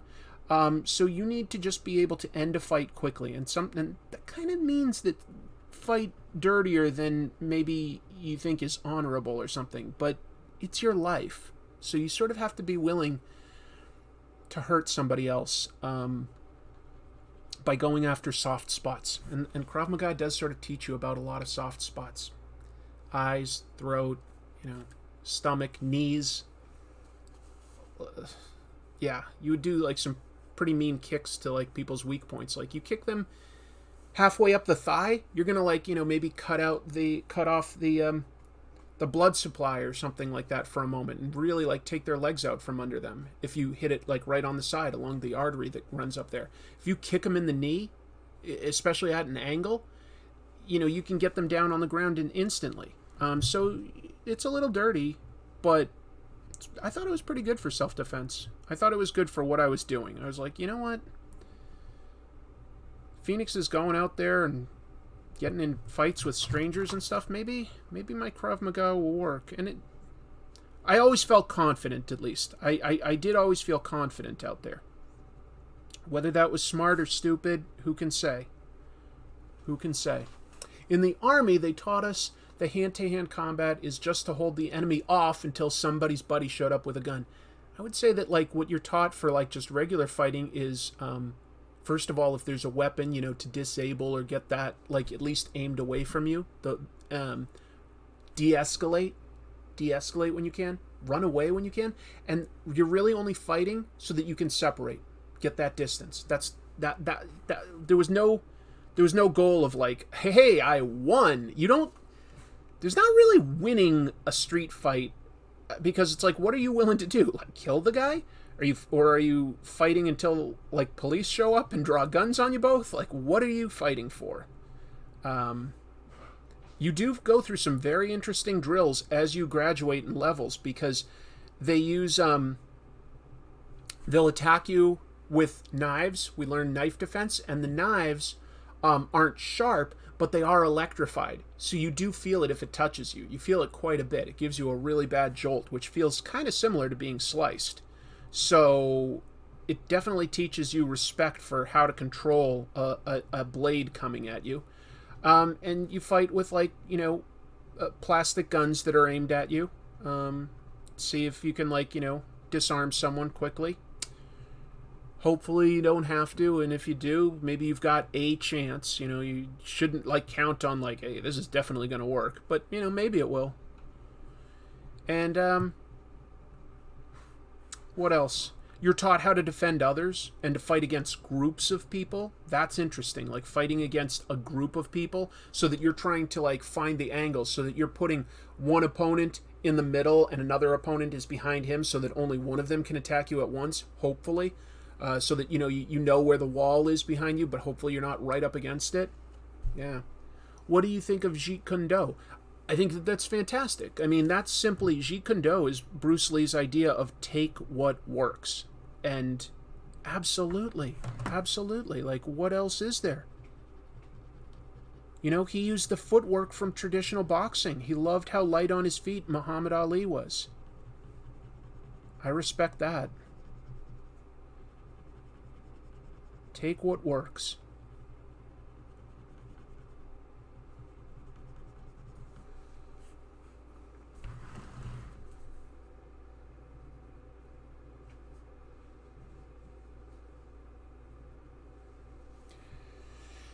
I've had a lot of trouble this week with some frustrations.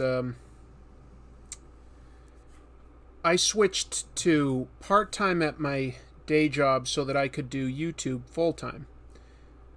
One of the biggest changes there is that when you're part-time at work, you no longer get health insurance from your employer.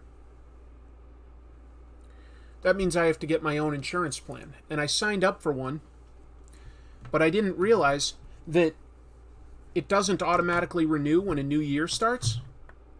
I thought that if you had an insurance plan that you were with them until, like, one of you canceled it. But no, apparently if you get your own private insurance plan, you have to renew it for a new year. So, unbeknownst to me, in January, I didn't have insurance. So I went to sign up with a new company, and guess what? You have to sign up with them before the old one expires. It's called continuity of coverage. Otherwise, you can only sign up in the open enrollment period, which is after November. I have to wait until November. Or you have to have a life-changing event like getting married, a total big change in income somehow, things like that, like changing your legal status as a resident of the country, things like that. You have to have I don't have anything like that. So literally right now, I'm not eligible for life insurance. Not life insurance, health insurance is what I've meant to be saying. So there is a really good chance that my fiance and I are going to prioritize getting married, because if we get married, that is a life-changing event.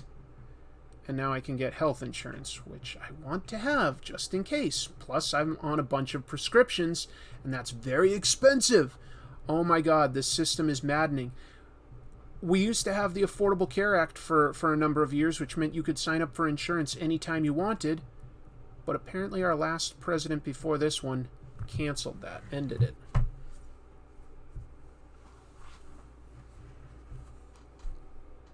Anyway. Ultimate Martial Art Gymkata. Oh my God. That movie's hilarious, but also kind of boring, but it does have moments of complete hilarity. The skill of gymnastics and the kill of karate. Gymkata. Gymkata was this movie from the 80s that had a guy who had won at the Olympics for the U.S., and they decided to try to make him a movie star. They put him in a martial arts movie and said that he was a former, gymnastics athlete. And mostly that just meant that he was constantly in scenes where he was jumping on pommel horses and to give kicks to people and doing like lots of gymnastic flips. American health system equals extra hot garbage. The health systems in the States is a joke. Well, I'm not going to disagree with either of you guys. And thank you for the super chat, Steve. Very, very generous of you. So, and then, like, I had a really strong couple of videos with Hobgoblin and Bob Kane. Those were both pretty good last month. But then this month, just to be clear, like, when you get views on an episode within, like, a week or two of, like, 60,000 to 80,000, it's not that much money, to be honest. Like, YouTube does not pay that much. So, I may be doing another sponsored ad if I can find a product that I agree with. So we'll see. I'm just letting you know, because boy, oh boy. Have you considered moving to a country with free healthcare? Of course. Definitely have considered it. It's not that easy to move to another country. I definitely would have to be doing like YouTube full time, and that would have to be like, enough income that I felt confident that was going to keep coming in. What else for news? Here's a piece of comic book news. Stephen Wacker. He's been a long-time editor at Marvel Comics. One of the big things he's been working on in more recent years was overseeing the X-Men books when Jonathan Hickman revamped it with a brand new idea, all mutants living together on the island of Krakoa. Well, he just stepped down from Marvel to work for Jonathan Hickman's company, 3 Worlds, 3 Moons. That is the company established to create comics for his Substack. So Stephen Wacker is basically working on editing comics for Hickman and some of the other people that are working with Hickman as creators through Substack. I thought that was interesting. So apparently Substack is doing pretty well. Whoa, reach out to WizKids and their game Hero Clicks. I don't really know that game. Your magic spoon is on the way? Thanks, Jamilin. I hope you like it.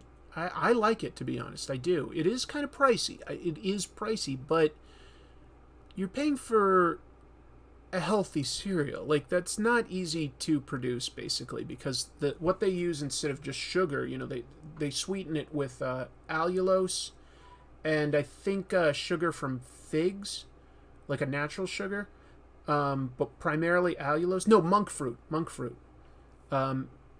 fruit is rare and expensive, and allulose comes from figs. That's what I was thinking. It's a natural sugar that like doesn't stay in your body as like fat and carbs and stuff. So Canada would be a good country to move to, wouldn't it? Yeah, I would consider moving to Canada or Sweden, if I could. Japan.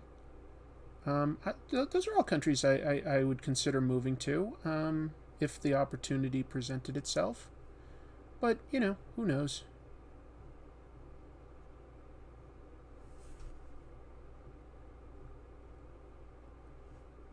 There's also this thing, like here, you grow up here and it's like really ingrained that you be proud to be an American, and some of that stays with you no matter what, like you just are taught that in school and it kind of stays with you.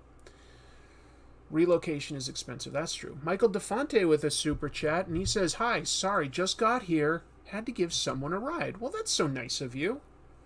Nice of you to both give me a super chat and to give somebody a ride. That's awesome. Yeah, monk fruit. HelloFresh. I would consider HelloFresh. They don't seem too bad. They haven't approached me. Yeah, totally understand, Jamilin. I don't eat like this magic spoon as like an everyday thing. I consider it sort of a treat to have a tasty cereal that isn't too bad for me. So to me, I've justified it in that regard. Because I do think, you know, it's certainly expensive when you compare it to other cereals. No question about it. But they're doing something very, very different. So it's sort of, you're paying for your health and for something that tastes good. So to me, I've justified it in that regard. But I would never say that it isn't expensive. So we got Misty Knight coming along here. Oh, Andrew Jefferson with a super chat. Favorite new character from the last 10 years? New character, last 10 years.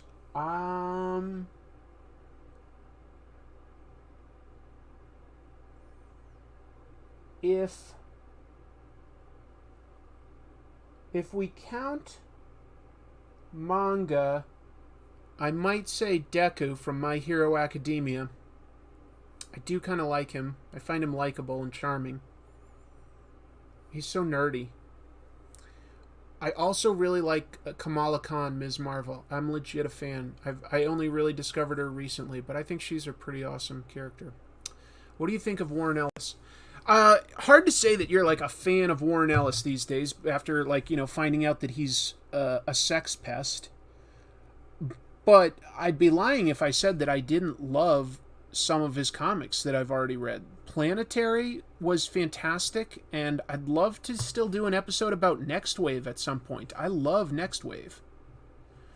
So, talented gentleman that seems to be a bit of a creep. Hard to like people like that. I don't know if I'd really be able to support anything he did in the future, but I definitely still like what he did in the past.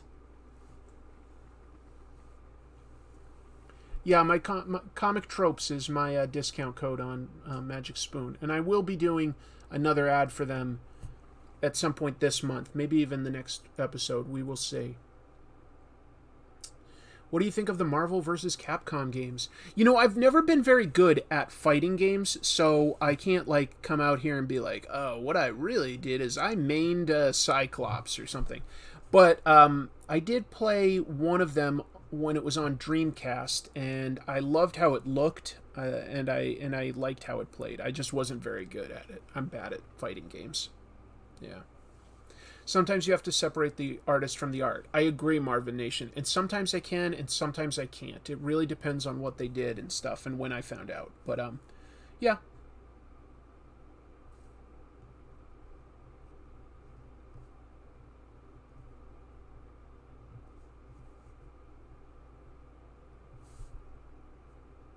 Yeah.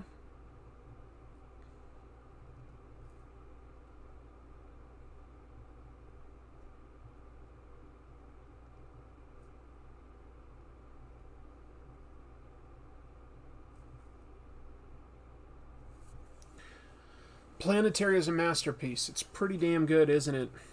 It's pretty damn good.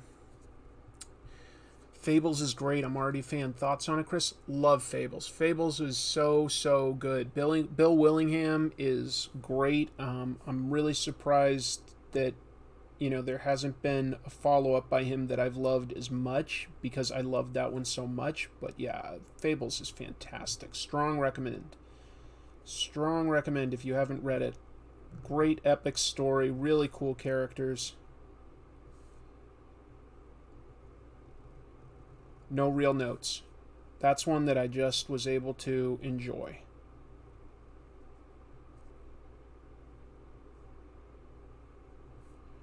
Bigby Wolf, Snow White, Rose Red.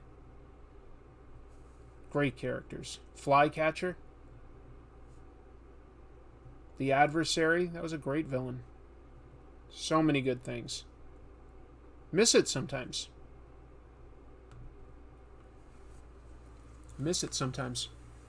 The first Capcom superhero game I played was X-Men Children of the Atom, and it left me in awe of how cool it looked. Wolverine, Psylocke, Magneto. Yeah, the visuals are great. But Capcom tends to always have good visuals, in my opinion. I think so.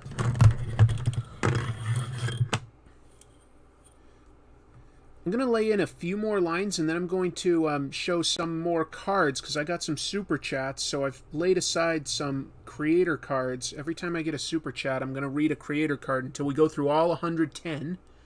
I recommend watching The Watchmen. It's a Chip Kidd and Dave Gibbons book. Oh, cool. Well, both of them are fantastic. Appreciate that, Joe. That's a good recommend, then. Buffkin the Flying Monkey. Yes, yes. Best comic book series you've read in the past 2 to 3. Saga. Gave that a strong recommend here for a reason. Yeah, Saga is way, way up there. Saga is so good. What else has been great? In the last 2 to 3. That's the one that... technically, they were off, though, for some of that, like, last 3. They only just came back, so... other really good things. Oh, the last several issues of Berserk. I loved Berserk. I was really, really into that title. It really bums me out that the creator's gone. Oh, and what am I thinking? Best stuff that I've read in the last 2 to 3 years? It's always going to be something by Naoki Urasawa, and right now that's Asadora. Really love it.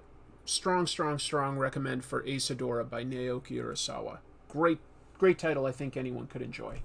Yep. Oh! And anything that Ed Brubaker and Sean Phillips do. They've done a bunch of criminal books lately. Fantastic stuff. Fantastic. Fantastic. Wolf Among Us. I don't know Wolf Among Us. People are talking about that, but I'm afraid I don't know what that one is.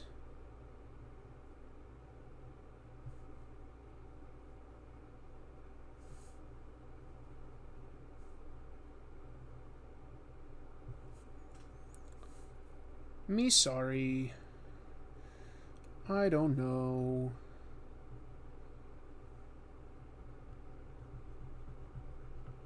So those are some of my favorites. For like Marvel or DC stuff, I will say that I really did like Spider-Man Life Story. That was unexpectedly cool. Have you done a 20th Century Boys episode? No. The only thing I've done for Urasawa was a pretty early episode I did on Pluto. But I would like to revisit what's cool about him. It would be very tough to do something like 20th Century Boys or Monster because of how big they are. You know? That would be very, very hard. Oh, a prequel to Fables game by Telltale. Okay. Okay, that's cool. No, I didn't see that, Connor. Connor says, did you see that Netflix is making a live-action film based on Winsor McCay's Little Nemo called Slumberland, starring Jason Momoa? Well, I definitely, when I think of that tiny little kid in his, pajamas, I definitely think Jason Momoa, so that's perfect casting. Now, who knows? Great thing. Oh! This is a fun, goofy piece of news. Believe it or not, this is the 30th anniversary. This makes me feel so old. The 30th anniversary of the Marvel 2099 books. So they're bringing back Spider-Man 2099 in his own book. Miguel O'Hara is Spider-Man 2099 from the year 2099, and he's never really left the Marvel Universe. They've used him in a bunch of stuff, but he's back in his own time period, and they're going to have an event this year starting in May. It's going to have Miguel, it's going to have the X-Men, the Avengers, Ghost Rider, and Loki, all the 2099 versions, just to be clear. Although I think that, like, Loki is still the Loki that we know, because he'd still be alive. So that's kind of fun. I have to admit that I liked the 2099 stuff when it was coming out. Most of it anyway. So who knows? That could be fun. That could be fun. And you know what? That's good timing because that's coming out in May, and then I don't know exactly when it is, but it's this summer, spring, it might be even May, that the next Spider-Verse animated movie by Sony comes out, and that will have, as one of the Spider-Mans, that will have Miguel O'Hara's Spider-Man 2099. I'm pretty sure that's Oscar Isaac that does his voice. But anyway, So that would sort of be good timing to get both comics and movie on that Spider-Man back. And he's a cool character. Slightly different spider powers. Bring back Leonardi. Yeah, Rick Leonardi. Hopefully Peter David is back on Spidey 2099. I don't think it is, to be honest. I don't think it is, but I don't know for a fact.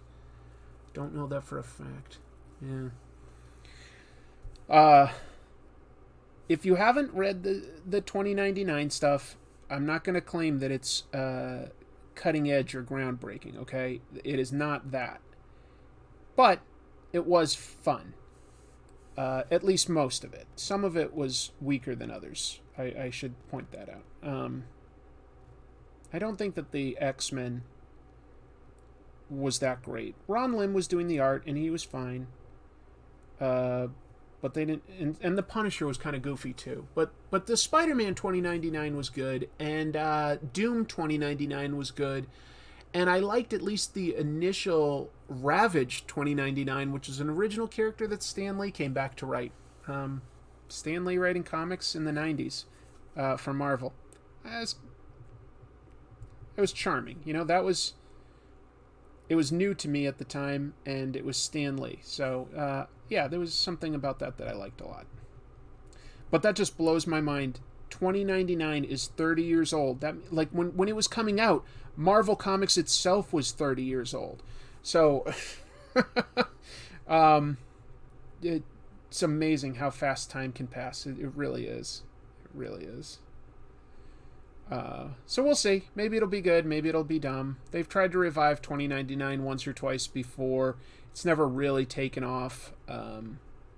But their best character is Spider-Man 2099. Yeah, he was kind of inconsistent at the time. Marvin Nation points out that Ron Lim was kind of inconsistent at the time, and I will sort of agree with that. Doom 2099 was good. Yeah, I all of them sort of fizzled out, just to be clear. They all sort of fizzled out at a certain point. That's why the line stopped. But for a while, the first year or two, most of those titles were pretty interesting.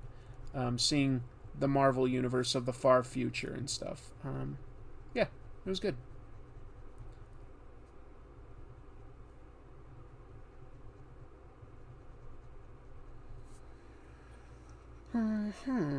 What else?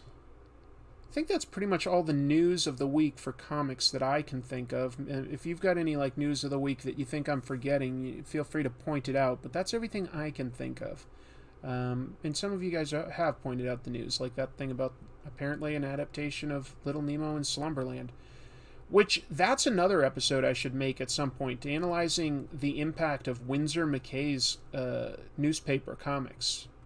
Because those were pretty innovative, and the art in it is pretty damn incredible and holds up. It stands the test of time, no question.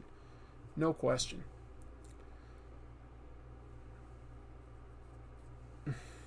What do you think would happen in the actual year 2099? Geez, only like 70-some years from today, huh? If humanity is still here, I think that we will have to have gotten past our need for fossil fuels. I just don't see how it could last another 70 years. So I guess we'd have like probably electric vehicles, and at that point maybe like a lot more public transportation of like, you know, light rails and monorails and stuff like that are like really fast, can like, you know, magnetically shuttle you between cities. Obviously computers and the internet will evolve a lot, so I guess there'll be a way that will be way more integrated into our daily lives. And that's also hard to envision how. And then there's always a new technology that you can't anticipate. And so hopefully that new technology has something to do with eliminating, you know, cancers or hunger in a way that we can't currently envision. You know, a type of gene therapy for either people or animals or vegetables. Probably that's what would happen within 70 years.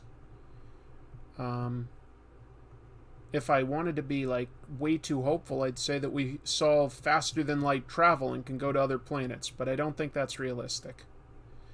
And basically, I just hope that we haven't ruined a portion of the world, you know, because that's always possible, you know, nuclear war or environmental damage or something like that. Like, there's always the possibility humanity could really, really ruin parts of the world permanently.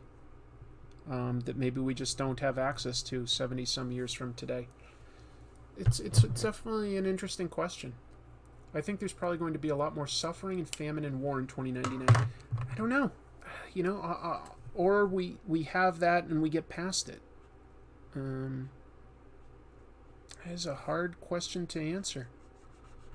Because if you jump back in time 70 years... what's that put us at? That puts us in the 1950s. They definitely couldn't have predicted the internet. Would they have predicted what, you know, like the cars and stuff that we have today, or the airplanes that we have? They wouldn't have predicted the jets that we have today. They just wouldn't. That was science fiction, and now it isn't. Cell phones? Cell phones are a huge revolution that no one thought of. So, yeah. Still need to check out Peter David's Aquaman run. His Aquaman run is, I would argue, still underrated. It's good. Peter David's Aquaman run is definitely good. One of his better comics.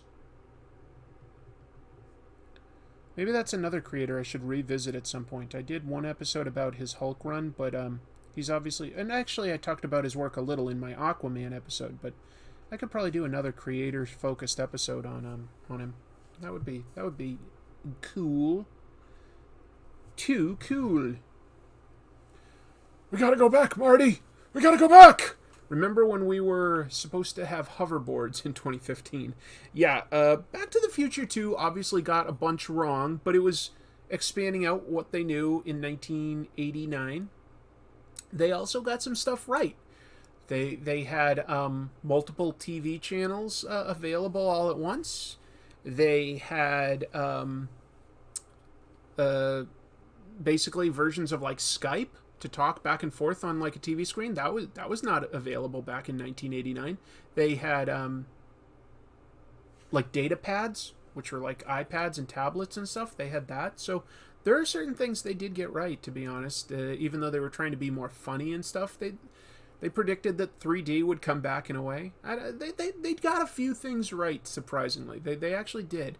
Hoverboards. No. Flying cars? No. I don't know how you'd ever be able to regulate something like that. Like, you know, we'd have people, like, running out of gas and crashing on top of us if we allowed every dum-dum that had a car to just fly if they felt like it. So, yeah. Jason Momoa will be playing Flip, but apparently he's not a clown in the film. Virtual reality. That's true. They did have some virtual reality stuff in Back to the Future 2, and that kind of came to pass. So, there's a few things that they got right. There's a few things. They were off about the proliferation of Pepsi. Pepsi, maybe, but endorsements and product placement, maybe not that so much. Yeah, that was interesting. I'm going to try something with this. Actually, you know what? Let me take a break quickly from drawing, because I'm going to throw in some colors. But first, there were some Super Chats, and Super Chats mean we pull out a creator card. First, we've got Bob McLeod, an artist and a letterer. Does everybody know who Bob McLeod is? Well, you're about to. Born in August of '51 in Tampa, Florida, studied at the Art Institute of Fort Lauderdale. And it says, Bob apprenticed with Neil Adams' Continuity Studios and brought a clean version of that shop's fine line style to his inking and penciling. His first work was Westworld satire for Crazy. He inked issues of Jungle Action for Black Panther, Conan the Barbarian, and Incredible Hulk for Marvel, Legion of Superheroes, New Teen Titans. Hold on, let's see. Got another super chat. Michael DeFonte says, "Would you say the mother box the closest thing to a concept of a smartphone?" Oh, yeah, probably. What else did Bob McLeod do? Okay, here's his big thing. With Chris Claremont, Bob co-created The New Mutants, penciling and inking the graphic novel introduction of the characters in 1983, and contributing art for the first several issues. Bob has done advertising, illustration, and television commercial storyboards, and penciled, inked, and lettered and colored the Single Woman strip in Playboy. Don't know that one, but okay. Yeah, Bob McLeod. Very cool. I love New Mutants. I loved New Mutants. So, moving forward, we've got number 11 here. Look at that guy.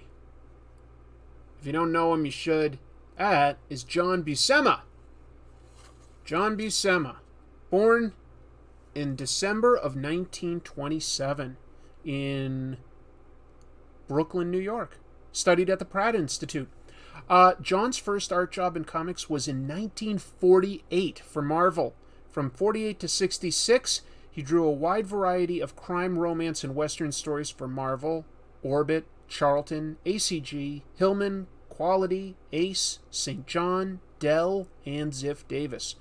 For Westerns, he drew Roy Rogers, and movie adaptations such as Spartacus and Hercules.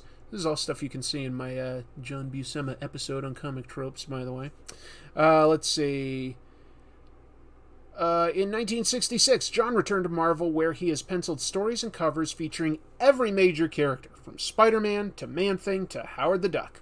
John was popular during his stints on Avengers, Fantastic Four, Submariner, and Thor, but his true claims to fame are the first 17 issues of The Silver Surfer and the thousands of pages of Conan the Barbarian that he has drawn from 73 to the present. That was 1992 when this came out. John plotted, penciled, and inked the graphic novel Silver Surfer Judgment Day and penciled Wolverine. He won a Shazam Award in 75. His brother Sal is also a well-known comic artist. John Buscema is incredible. I love John Buscema's work. That's a guy that, probably I wasn't as excited when I was younger, but boy, do I love now. We've got... Boy, I got a bunch of super chats, because look at all these cards I got. Dan Brereton, still working today. Super talented guy. A penciler and a painter. Born in October of 65 in Walnut Creek, California, studied at the Academy of Art, San Francisco. Dan executed his first watercolor in 1968, a masterpiece titled Danny, aged 3.5. He went on to study at the Academy of Art College in San Francisco and the California College of Arts and Crafts. He lists his influences as All the Wyatts, John Singer Sargent, Gustav Klimt, Baron Story, John Buscema, and the Oz books. Dan was discovered by Eclipse Comics at an Oakland Comics convention and drew his first work, Ransom Lost Causes. His next assignment was The Black Terror. Dan Brereton, if you haven't seen, beautiful painter. Beautiful work. What else do we got here? Rick Geary. Artist, letterer, colorist. Born in Kansas City, Missouri in February of 1946, studied at the University of Kansas. Rick produced his own animated film, Murder at the Hollywood Hotel, in 1988. Okay, didn't know that. Influenced by illustrators Edward Gorey and Gluyas Williams, Rick creates eccentric comics, many of them combining the fantastic and the mundane in panels that look like a series of whimsical snapshots. Let's see. He's contributed to National Lampoon, Heavy Metal, Eclipse Magazine, Epic Illustrated, Dark Horse Presents. Books include Hello from San Diego and Television. Don't know that. At Home with Rick Geary from Fantagraphics, Treasury of Victorian Murder, and Rick Geary's Wonders and Oddities. Okay. He was awarded an Inkpot Award in 1980. Rick Geary. More of an indie guy. That's cool that they mix that in. Jim Starlin. A lot of people know Jim Starlin. Writer, artist, painter, colorist. Still working. If you've seen any of the Marvel stuff, you've seen characters that he created. Have we seen a single female creator yet in these cards? Not quite yet, no. It was 92. There are a few in this set. Not many. It was 92. Jim Starlin, born in Detroit, October of 49. Didn't go to any formal art school. A longtime fan favorite, Jim's first job in comics was a House of Secrets 2-pager. He worked at Marvel from 73 to 77 on Captain Marvel, Master of Kung Fu, Doctor Strange, Iron Man, Avengers, and Thing team-ups in Marvel Feature. And he wrote and drew Marvel 2-in-1, Avengers Annuals, and the popular Warlock. He was also published in Star Reach. Jim then left comics, but returned in 1980. So he had like a 5-year break there. I didn't realize that, I don't think. Returned in 1980 in Epic Illustrated and a story in Eclipse magazine. He wrote and drew Dreadstar from 82 to 88 and Marvel's first graphic novel, The Death of Captain Marvel. Yeah. Done stuff like Batman the Cult, Cosmic Odyssey, Thanos Quest, Infinity Gauntlet, Silver Surfer. Yep. A lot of good stuff. A lot of good stuff. Warlock is really, really cool. Philosophical. Existential. Joe Simon. There's a big guy from the Golden Age. Joe Simon. Born October of 1913.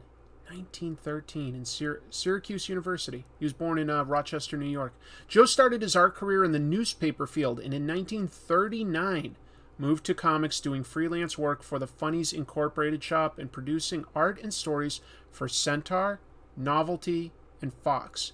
A prolific originator of ideas through the 1940s and 50s, Joe and Jack Kirby co-created Captain America for Timely, Blue Bolt for Novelty, Newsboy Legion, Sandman, Boy Commandos, and Manhunter for DC, Stuntman, Boy Explorers, and Boys Ranch for Harvey, The Fly for Archie, and Fighting American and the entire genre of romance comics for Prize. Joe was an editor for Timely, Fox, Harvey, and Crestwood, and editor and publisher of mainline publications and Sick magazine.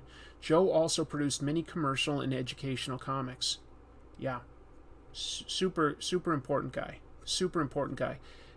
Tends to get overlooked because Jack Kirby is so well remembered, but Joe Simon was his partner for writing and drawing, an inker. Joe got to see the first Captain America movie before he passed away, says Andrew Jefferson. That's cool. That's really, really cool. All right. Last one from a super chat. We've got John Romita, Jazzy John. Artist, painter, art director. What will they tell us about him? Born January of 1930 in Brooklyn. Went to the High School of Independent Art. Let's see. Oh, Industrial Art, sorry. John's slick, clean art helped define Marvel's look in the 1960s and early 70s. Artists who influenced him include Milton Caniff, Jack Kirby, Hal Foster, and Alex Raymond. I could see all of that. That makes sense. John drew Captain America, Western War, Romance, Crime, and Sci-Fi for Marvel from 50 to 57, and Romance for National from 57 to 65. In 66, he returned to Marvel and penciled, inked, and co-plotted Spider-Man until 73, where his stylish art helped move the character into mainstream popularity. John also drew Avengers, Hulk, Daredevil, Fantastic Four, Captain America, along the way co-creating such characters as Punisher, Kingpin, Power Man, and Satana. Marvel named him the art director in 72 and executive art director in 84. Yep. Great guy. Really, really cool. Very cool. Thank you for the super chats. Let me see what I've got for colors here. I want to try something. I'm going to try a little something. You know what? I want a brighter. Yeah. I'm going to try a little something here. Bear with me, folks. We're going to give this... Oh, let's bring this into focus for you. It's going to take a minute to fill this up so that you can see what I'm doing. But I'm giving this a certain color.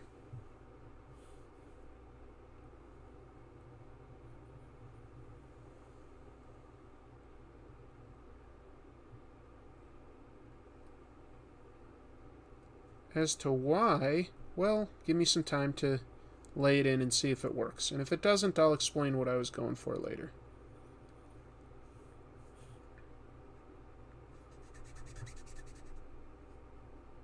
I'm being a little quick and a little sloppy here, to be honest.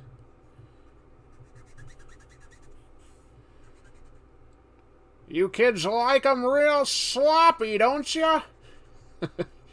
Points to anyone who knows what I just referenced.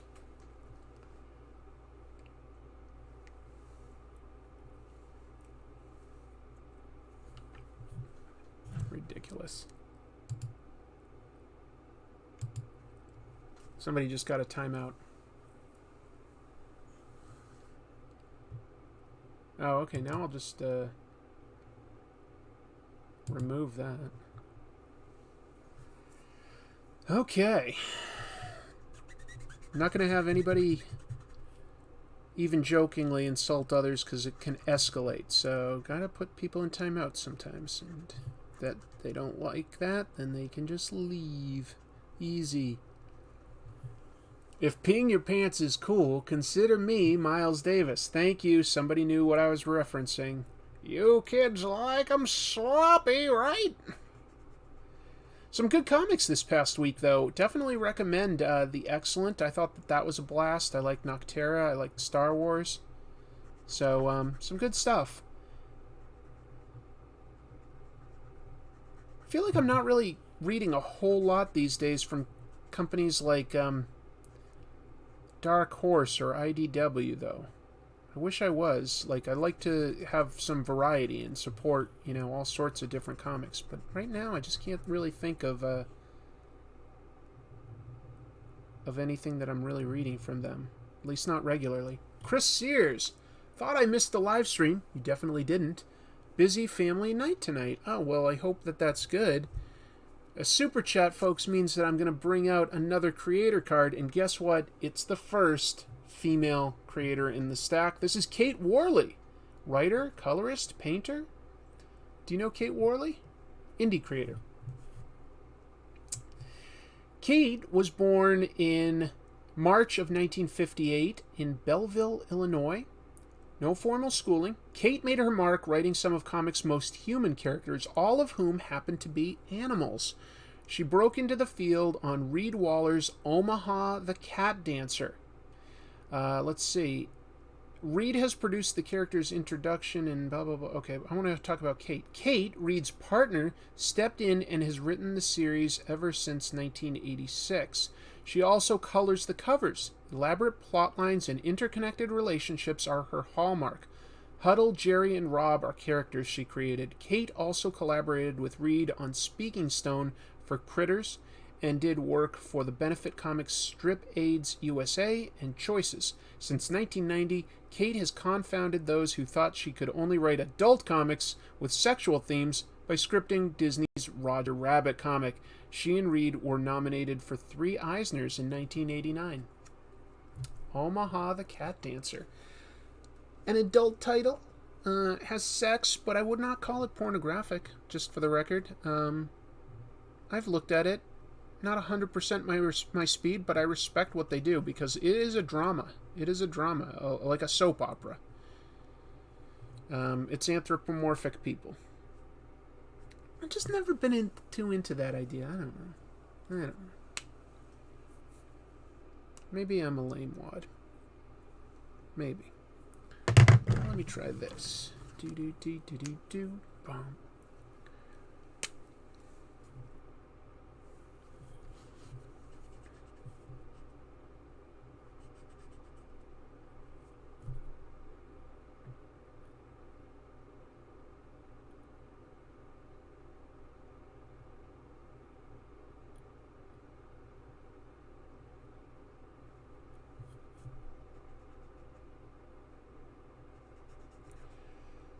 This would probably all look cooler if you did it digitally, but there's something very fun and satisfying about getting to color with markers.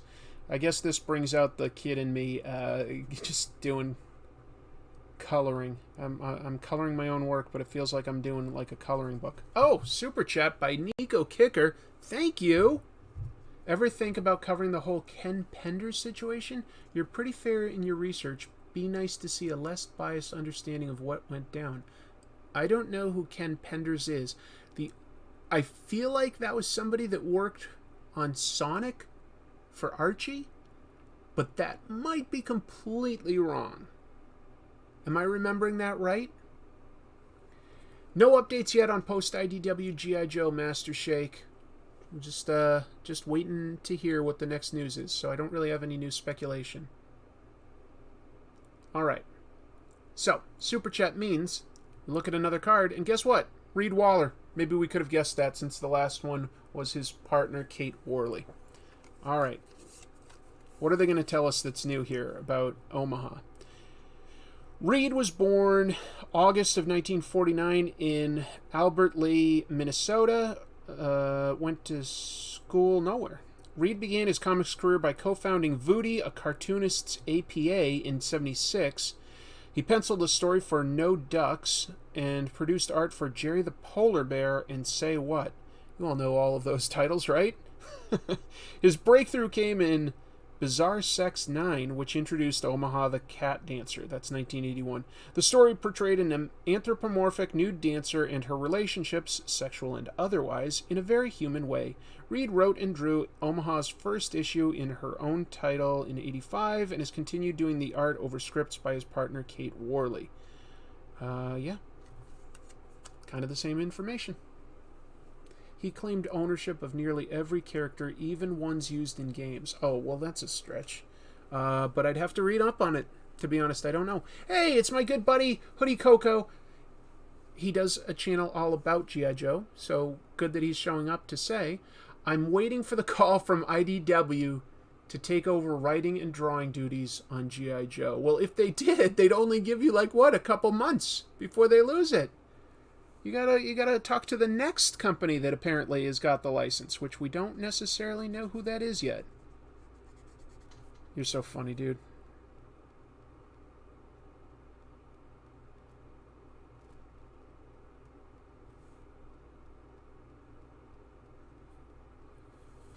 That said, you're a smart guy. Hoodie Coco is a smart guy. He could probably do a good G.I. Joe book, to be honest. He knows it well, but he's also smart, so he could probably write a good G.I. Joe story. I bet you anything he could.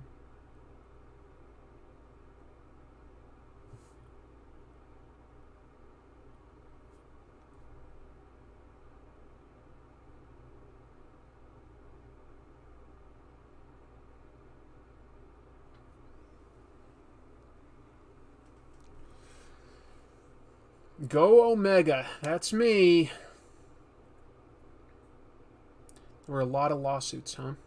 Causing characters to get lost. Geez, I didn't know about any of that. I don't know much about Sonic, to be honest. I haven't seen the Sonic movies or anything like that. So that's interesting, but I can't claim to be any sort of an expert on any of that. Let me see if this is dark enough for what I have in mind. Prefer a little darker, but it might be the best that I have as an option right now.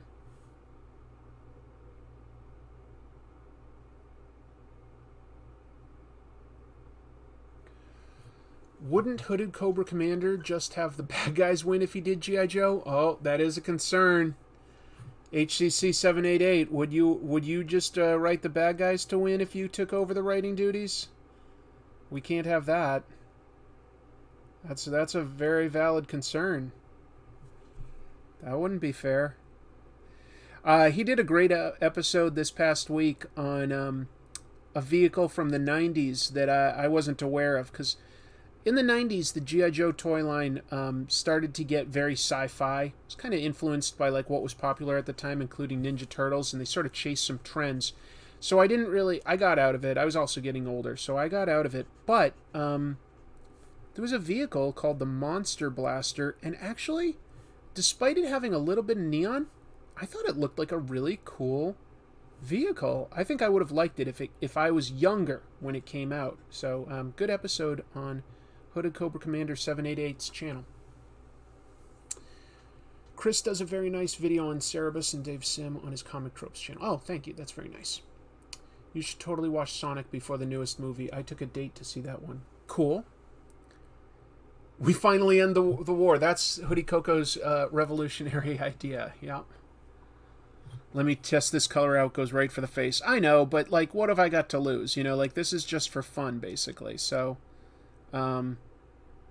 what I'm envisioning here is like that she's out at night with like neon lights, and I was kind of curious, like, if like they would like, you know, what that would look like, just flat out, just drawing the color essentially of that neon light and seeing if it looked any good.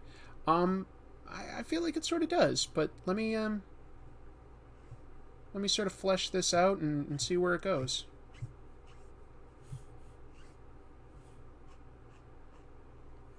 Whoa, another super chat. Ryan Land says, you may already know, but Comic Tropes got a shout out on the popular podcast The Weekly Planet. Hope it sends some love your way. I did hear about that, Ryan. I listened to it because I actually do enjoy the Weekly Planet. I think that they're very, very funny and very actually knowledgeable about a wide variety of geek topics. They make me laugh. I watch them on YouTube primarily. So that was really nice. Yeah, they have a podcast, and there was a section in it, in case anybody here doesn't know, where they talk about like what they each have been reading or watching in the last week that wasn't like in the news, and they said that they've been watching my channel and mentioned a couple specific videos that each had watched, and they've got a much bigger reach than me, so that was very flattering to get that kind of plug, that press. That was very, very nice. I thanked them on Twitter, and they acknowledged that, so that was definitely nice. And to be honest, my channel has gotten a few nice plugs in the last like month or so, because I also got mentioned on Evil Uno's channel. Eddie Kingston says that he watches my show. Those are both AEW wrestlers.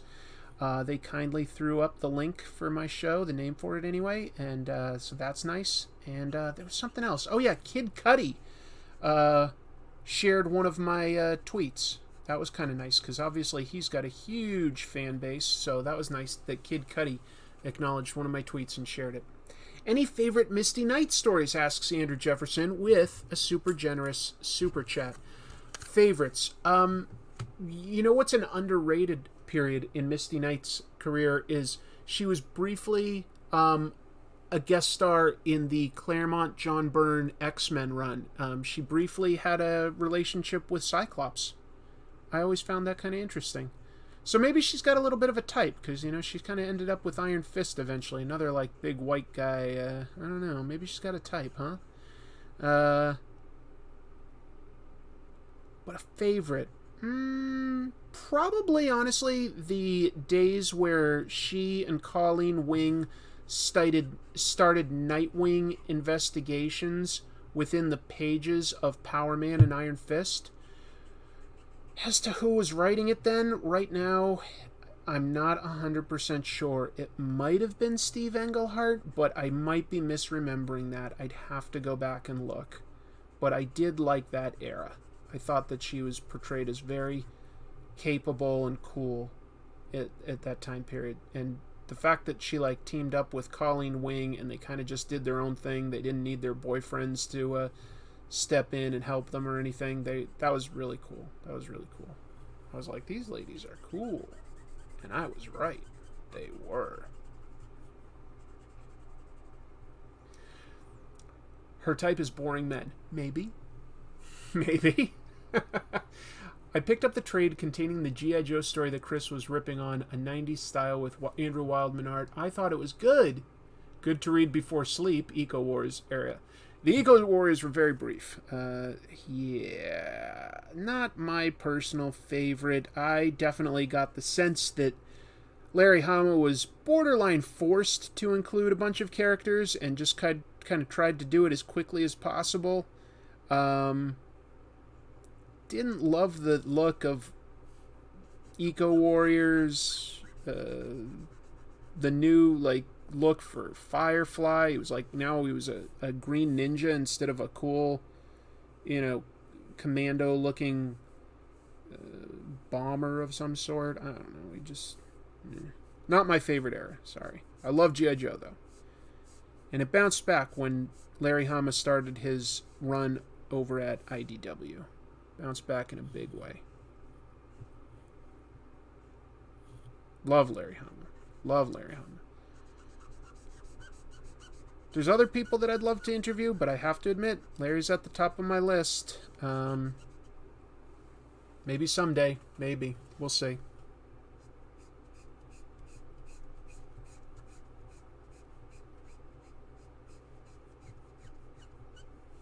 Maybe. You love what you love, you know?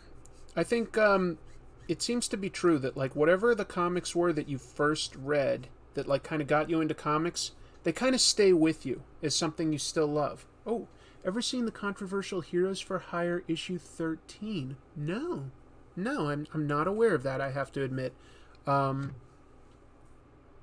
Oh, I've been going for over 2 hours? Damn, I've had fun tonight. This is longer than usual. Didn't Hama kill Battle Force 2000 in like 3 to 6 issues after being forced to introduce them? It might have been more issues than that, like, since they had been introduced, but he killed almost all of them. I believe Dodger survived. I believe he was the only one. Didn't they also have the war on drugs right before the Eco Warriors era?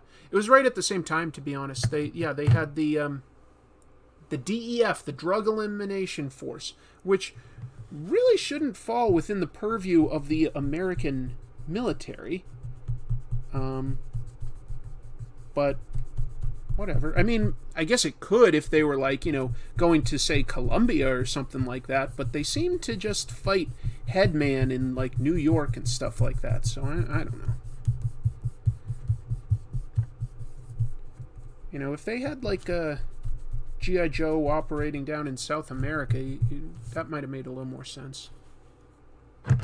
Let me see what color I have here, because this lady needs some eyeshadow. Right? Hello, Mandela. New Mutants was my first, yeah. It wasn't quite that quick, but he killed most of them. Yes. Yes, he did.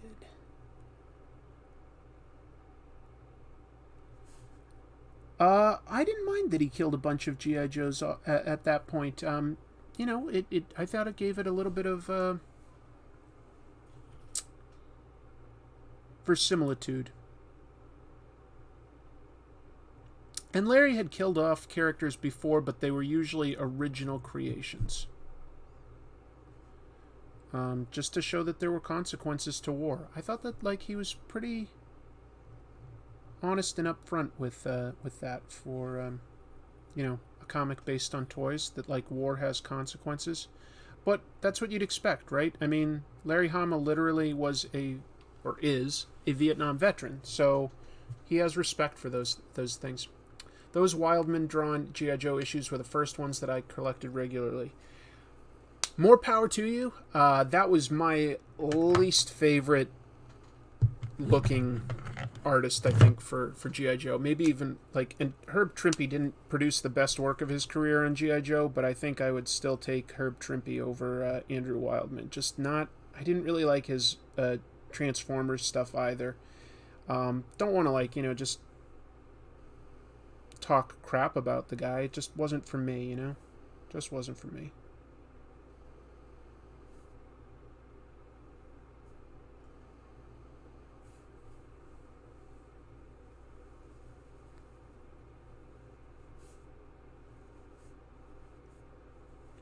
I think a splash of color here and there on this makes it look a lot better, because I don't know that this is my best piece, but I think a little bit of color is going a long way to making it look more complete. And yeah, I don't know. I'm going to put a little more color in, even though normally I'm done with the show by now. I just want to see this a little further to completion before I end the stream.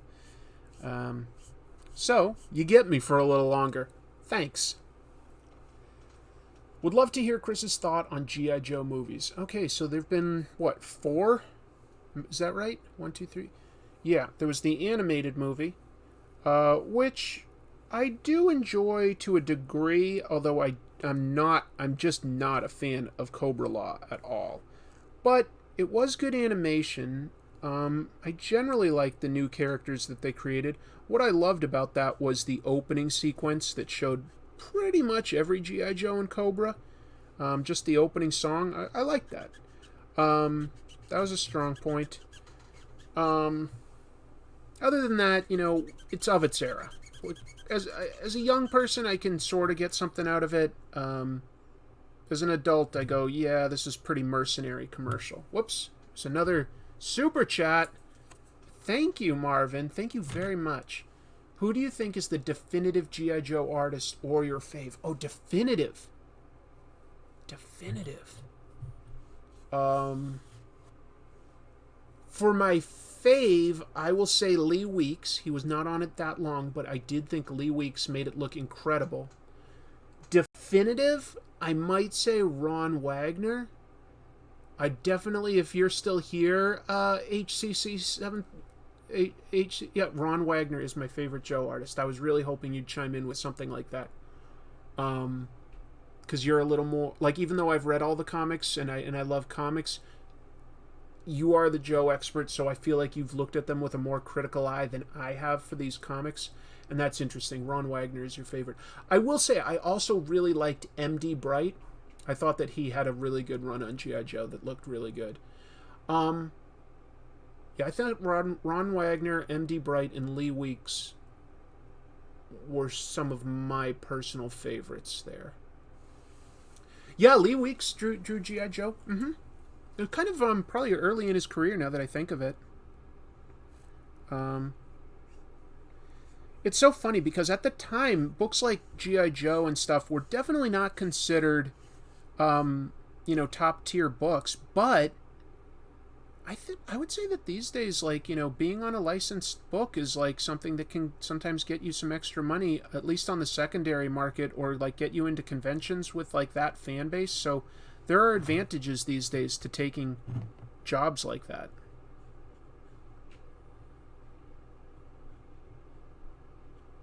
Whereas back then, if you look at things like Rom Space Knight was Sal Buscema, not John, right? And Sal would kind of just take the jobs that Marvel had available. Micronauts was a licensed book, and that was Michael Golden, who's a very well-respected and beloved creator, but he was just at the beginning of his career. So, yeah. Master Shake with a super chat. Jeez, you guys are being very kind, by the way. This really, really touches me. It helps. Which is the cooler concept? The toy version of the USS Flag, is cool, or the flying Cobra carrier that only showed up in the animated movie's intro? I would say the Flag. I would. I think that what I do think that Cobra could have used some more big vehicles in the line and in the comics, but the comics did give them sort of cargo helicopters and stuff. I think that those would have worked very well in the toy line. I wish G.I. Joe had been able to produce this as a big vehicle, okay? The the Hercules transport plane, the cargo planes that the Army uses to transport like tanks and jeeps and stuff like that. The comics often had Wild Bill piloting the Hercules. I think that's the C-130. A really cool vehicle. But they never made that as a toy. I thought that would have been an amazing play set and really added a lot of value to G.I. Joe. So we're talking about G.I. Joe a fair amount, and I know not everybody out there is into G.I. Joe. More of an age thing, probably, but I like G.I. Joe. What's your thoughts on Spider-Man No Way Home? Is it top 3 MCU movies for you? I don't know if I'd call it top 3. Let me think. No, I wouldn't, because I'd put Guardians of the Galaxy, Winter Soldier, and Infinity War for sure. Like, just off the top of my head, I'd put those 3 above it. But I enjoyed it. I enjoyed it a lot. I can't wait to watch it again at some point soon. Unfortunately, this pen is clearly dying, so I don't think I'm going to be able to color all of the red that I wanted to color. So that's disappointing. Yeah, it's Just about dead. When it dies fast. So you gotta be ready with like a backup if you're a serious cartoonist of any kind. Daniel says that he also likes G.I. Joe. I love G.I. Joe. I really do. I don't know. I really love it. I loved the Micronauts comics. I had like 4 random, non-sequential issues my mom bought me at a thrift store, and it was incredible being sucked into a world I knew nothing about. That's awesome. Hopefully you had a chance to see my fairly recent video on comic tropes about the life and work of the writer of that, Bill Mantlo. I was very proud of that one. I thought it came out well. That's a solid top 3. Thank you. USS Flag was named after General Flag. Was it named after him? I knew that there was a General Flag, but I guess I didn't realize that the USS Flag was named after him. I guess I always thought that was sort of like a coincidence for some reason. Huh. Okay. I will take your word on that, because I don't know any different.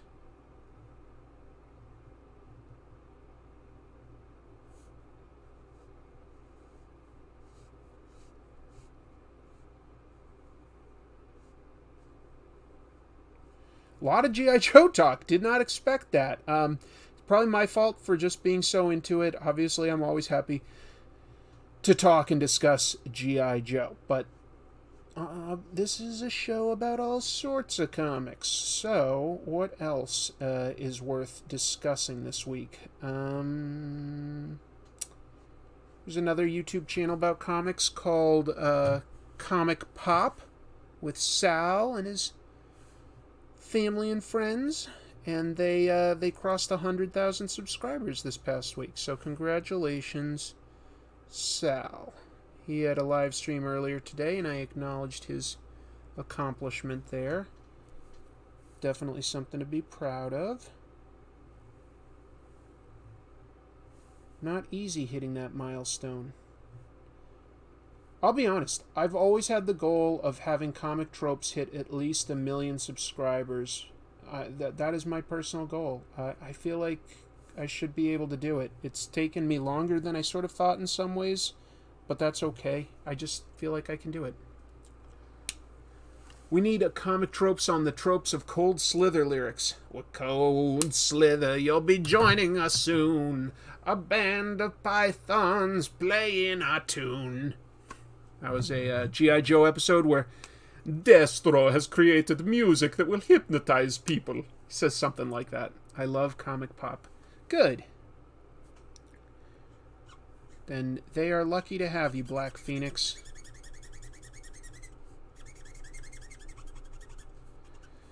Cold Slither, you'll be joining us soon. It was a band of vipers, not pythons. A band of vipers playing our tune. That was the Dreadnoks were pretending to be a rock band. And Destro created music that would hypnotize people. Joe on Joe, I think that's a podcast, did a Behind the Music Cold Slither episode for Cobra Convergence a couple years ago. I didn't remember that. That's great. Andrew Jefferson, did you ever read the G.I. Joe Transformers crossover First Strike? No. I read the original in the 80s, and I read the really fun, bonkers one by Tom Scioli. That was really cool. The Destro voice sent me. Did I do a Destro voice just now? I didn't even know that I did. Red Letter Media took years to get to 1 million subs. Did it really? Boy, they're incredible, though. I love that show. It just works for me. Mike, Jay, and Rich, I watch everything they've done. I do. I don't miss an episode of that. I really like Red Letter Media. I don't always agree with their opinions. Not always.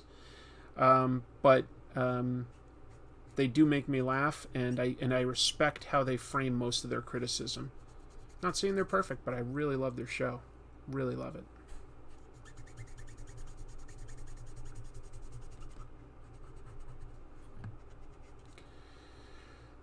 That sounds amazing, Hooded Cobra Commander.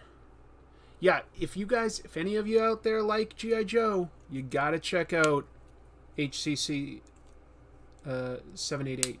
Great show. I became friends with him because I liked his show, basically. and I'm glad that I did. I think he's an incredible guy. So I am always happy to talk that up and say, like, if you're into G.I. Joe, or if you're just feeling nostalgic for 80s stuff maybe, or you're curious where the brand is at these days, he produces a really insightful and occasionally very funny show about G.I. Joe. It's really good, that's all. It's just really well done. It really is. So I'm always happy to talk that up. I have always tried to give the rub to other people that I respect, you know? Like, I've been talking up cartoonist kayfabe since day one when they started, and I'd love to see them cross 100,000 subscribers.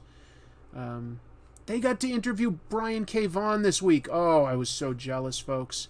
You've heard me talking up Saga earlier in this episode. So to talk to Brian K. Vaughan, oh my god, I was jealous. I'm just admitting it. I was jealous. I was like, oh, that should have been me. Oh, that sounds good, right? Thank you. That's very kind. I love comic tropes. Well, I love you, bud. Kill or Be Killed is fantastic, though I think I will always prefer Criminal. Yeah, probably me. Are you a fan of the Nam series?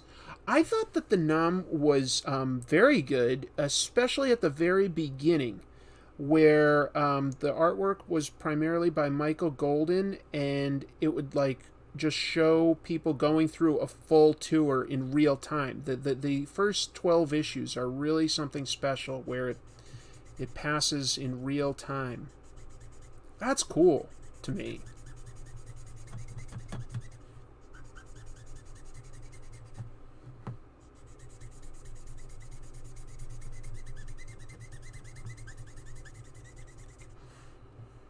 Cold Slither, you'll be joining us soon.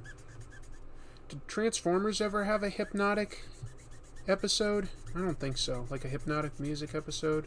I don't think they did. So I guess G.I. Joe wins. Hey, cat. Oh, it's probably time for you to get fed. That's why he's here. It's time for food.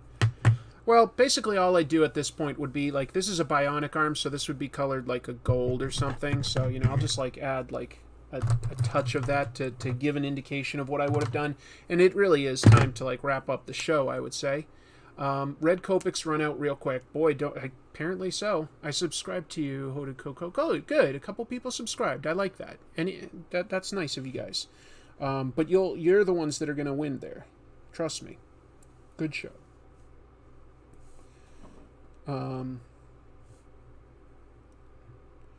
Yeah. Daniel Rand produced Bionic Arm. Can't beat that. I wonder whose arm would win in a fight. Misty Knights or Winter Soldiers? Has anyone ever had them do an arm wrestling match with their bionic arms to see which one was built better? I know that Winter Soldier is, you know, the macho guy, maybe arguably the more popular character, etc. But here's the thing.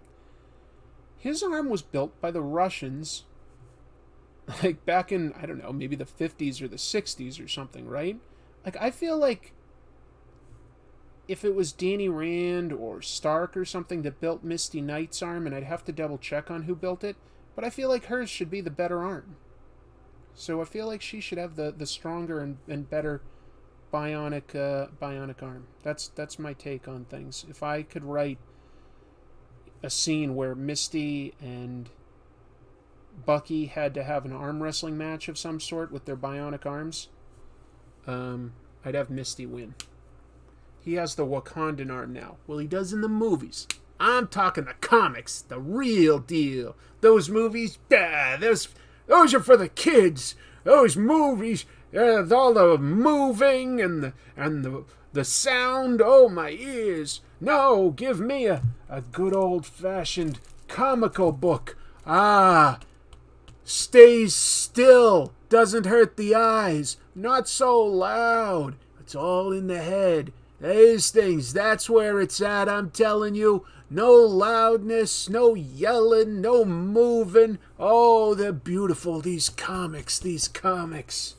Oh, that's the future, I tell you. That's the future. These movies, oh. Cable has the ultimate arm. Well, he is from the future, so Cable probably should win. I think her newest arm is Vibranium Stark Tech. So Misty Knight should win. Misty Knight should win. The motion blur. All right, but before I wrap up, I did get 5 more super chats. So real quick, we're going to take a look at these creators. Okay, I've embarrassed my sister. Howard Cruz. Who was Howard Cruz? He was a artist, colorist, letterer, and editor. Born in May of 44 in Birmingham, Alabama. Went to the famous artist's course. I think that was a correspondence course. Howard has a simple Bigfoot art style and melded it with adult stories, many of them about homosexuality. His influences include John Stanley, Al Cap, Crockett Johnson, and Charles Schulz. His first published work was the Calvin series in St. Clair County Reporter in '59, and his first job in comics ran in Snarf from Kitchen Sink in '73. He edited Gay Comics, did stories in Eclipse magazine, and created Barefoot's Funnies and Wendell from The Advocate. Wendell has been collected in 2 books, Wendell and Wendell on the Rebound. Okay. Guess he wrote a bunch of gay fiction in a time when nobody else did, so that's kind of actually cutting edge. Wow, progressive. Alright. Next up. We got Eddie Campbell, writer, artist, letterer. Eddie Campbell's very cool. Born in Scotland in August of '55, but his home is in Paddington, Brisbane, Australia. Got an international jet setter. Eddie's work, alternately powerful and whimsical, is cloaked in a deceptively sketchy style. First published comics. In the days of the Ace Rock and Roll Club from '78, Alec, a semi-autobiographical series published in Escape from '80 to '86, was collected as The Complete Alec by Eclipse in 1990. Short stories featuring Bacchus, the Greek god, have been published in Dark Horse Presents. Let's see, what else? Yeah, then just like a bunch of stuff. Eddie and Alan Moore's From Hell was first serialized in Taboo from '89 to '92 and collected in a graphic album from Tundra, '91 to '92. From Hell. Great book. Epic. A lot to it. Martin Nodell. I think he's still alive. If he is, he's really, really old, but I think he might still be alive. Who is he? Well, he was born in 1915. Oh, if he was born in 1915, he probably can't be alive anymore, can he? That would be a stretch. I feel like I just saw him at comic conventions in, like, the 90s and stuff, so I guess I was thinking he was still around. Oh, well. Born in 1915 in Philadelphia, Pennsylvania. Martin's comics career lasted just 12 years, but he left his mark by creating Green Lantern. After studies at the Chicago Academy of Art, the Chicago Art Institute, and Pratt Institute, Martin broke into comics in 1938. A bunch of comics that you definitely haven't heard of, including Doctor Doom for Fox Features Syndicate in 1940, not the Doctor Doom from Fantastic Four. In 1940, he created Green Lantern for National, later DC, initially delivering a complete package from story script to finished art. He worked on the character through 1947. In 1948, Martin joined the staff of Timely Comics, later Marvel, where he penciled the most popular characters, Captain America, Submariner, and the Human Torch, plus some Western and fantasy stories. He left comics in 1950 to become an advertising agency art director. Well, there you go. Martin Nodell created the Alan Scott version of Green Lantern. Passed away in 2006. Yeah, that's a long life, though. Into his 90s. Two more. I got 2 more super chats. So we're looking at Larry Marder, very well known as a publisher. First exclusively publisher, basically. Born in May of '51. Went to the Hartford Art School. Larry, an advertising agency art director and executive since 1973, entered comics in 1985 by creating Tales of the Bean World. The series blends Larry's interest in tribal myths and the work of Marcel Duchamp with his childhood affection for Jack Kirby's comics to chronicle the lives of anthropomorphic beans. Several Eclipse series, Scout, Zot, Total Eclipse, have experienced crossovers from the Bean World. A collection, Larry Marty's Bean World, was published in 1989. A second collection is due in 92. So, published his own stuff, Tales of Bean World. Last super chat, so we're looking at Doug Mensch. Hey, good timing, because we've got one of his big series just about to come out.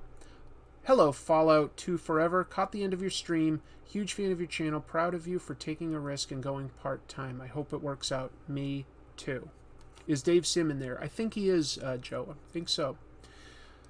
So, Douglas Mensch, born February in 48 in Chicago, Illinois, lives in Ottsville, Pennsylvania. There's a channel out there called, help me out, Hoodie Coco. What is the toy channel that I'm thinking of here that's in Philly or near Pennsylvania? Used to be called SEO Toy Review, and now he's called it Peg Warmers.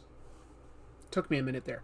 Peg Warmers is a really entertaining panel show. It's got a great set. They talk about toys. And he was friends with Doug Mensch's kid, so he knew Doug Mensch, writer Doug Mensch, and like would go over to his house and see like all the comics and stuff like that. So anyway, this guy, what has he written that is so famous for? Chrissy. She just did a super chat, so I'm doing another card after this. All right. Doug Mensch was, a former reporter. Prolific Doug is best known for writing Master of Kung Fu from 72 to 82. I'd argue that, that's what he's best known for. And for his collaborations with artist Paul Gulacy. First job in comics, stories for Geary. That's from Warren Publishing. Major comics credits. Marvel, he did Werewolf by Night. That's where he first created, or co-created, I should say, Moon Knight. He's written The Hulk, Moon Knight, Batman, Detective Comics. Are you thinking of Peg Warmers? Yes, Kevin is a great guy. Thank you. So yeah, lots of Masters of Kung Fu stuff. What else? He's written James Bond for Dark Horse. Major non-comics credits. The Red Sonja screenplay. And teleplays for Double Dragon and Bucky O'Hare. Those are both cartoons. But I would argue that these days, he's probably best known for Batman and Moon Knight. That's what I think. Anyway. So, last one. Chrissy gave like a $1 super chat. And this gives us Dick Ayers. Dick Ayers. Awesome. Well, he was born in April of 1924 in Ossining, New York. Went to career art school. Dick's first professional cartooning was Radio Ray, a strip for the Army Air Corps newspaper in 1942. His first job in comics was penciling Joe Shuster's Funny Man. Joe Shuster, co-creator of Superman, went on to create Funny Man. Didn't quite catch on as much, but Dick is a talented artist. Dick did work for ME, that was a publisher, from 47 to 56. He did Jimmy Durante. That's a comic. Ghost Rider. He co-created the original Ghost Rider, that we're talking the Western superhero. Bobby Benson's Barbie Riders. I don't know. For Marvel, he drew Human Torch, both the 50s and 60s versions, Rawhide Kid, Two Gun Kid, and Sergeant Fury and his Howling Commandos, which he also plotted. And he inked several artists, most notably Jack Kirby, who he inked on the Sky Masters comic strip. In the 70s and 80s, Dick drew for DC on series such as Scalp Hunter, Jonah Hex, and Commandy. He drew the original Shield, that was for Archie. It was a superhero that was a lot like Captain America. And he's drawn comics for Charlton, Fago, Prize, Harvey, St. John, Western, Spire Christian, and Skywald. He won a Reuben as Best Comic Cartoonist in 1986. Very cool. Very cool. Yes, now he's known as the Phantom Rider. So that took us all the way up through card 24 of 110. Thank you for the super chats. You don't have to... If you guys don't want me to read these cards like for super chats, tell me. I don't mind, like, I don't know if that's entertaining or not. But here's what we drew tonight. We drew Misty Knight. I feel like that's, oh, you know what I didn't do, though? I do need to do one thing for Misty here. Misty needs her irises colored in. So, bear with me. I'm going to give her a little bit of color there. A little bit. And that'll look a little better. Yeah. I do think that looks better. And you know what? She'd have lipstick, so I'm going to do that too. She'd at least have darker lips. I like that. I think this is looking better. I'm going to toot my own horn. Toot toot.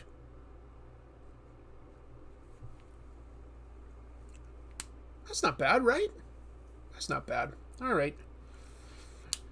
So I'm going to take off, folks. What I'd love to do is, instead of reading these cards, if I can find at a halfway decent price any of those 1990s Marvel or DC cards unopened, I'll get some. But mostly they cost too much to make it like worthwhile. I don't want to spend a fortune on cards like that. I would only be opening them for fun, but I think that would be fun to open Marvel or DC cards. Thank you, Chrissy. I have to say that the cards are a welcome little addition and break. Cool. I like doing it, but maybe it would be more fun to see like art cards instead of like reading the bios of some of these comics creators. Bye, Chris. Thanks for the stream. I really enjoyed it. Bye, everyone. I had a great time, folks. I really thought I was going to be asked a ton more questions about my last episode where I talk about being a superhero, and that is totally fine that I did not. We talked instead about comics, and that is great. But if you haven't had a chance, definitely please check out my other channel, Comic Tropes. I upload episodes on Sunday mornings. Whenever I can, I upload that early for my patrons at the $2 and above level.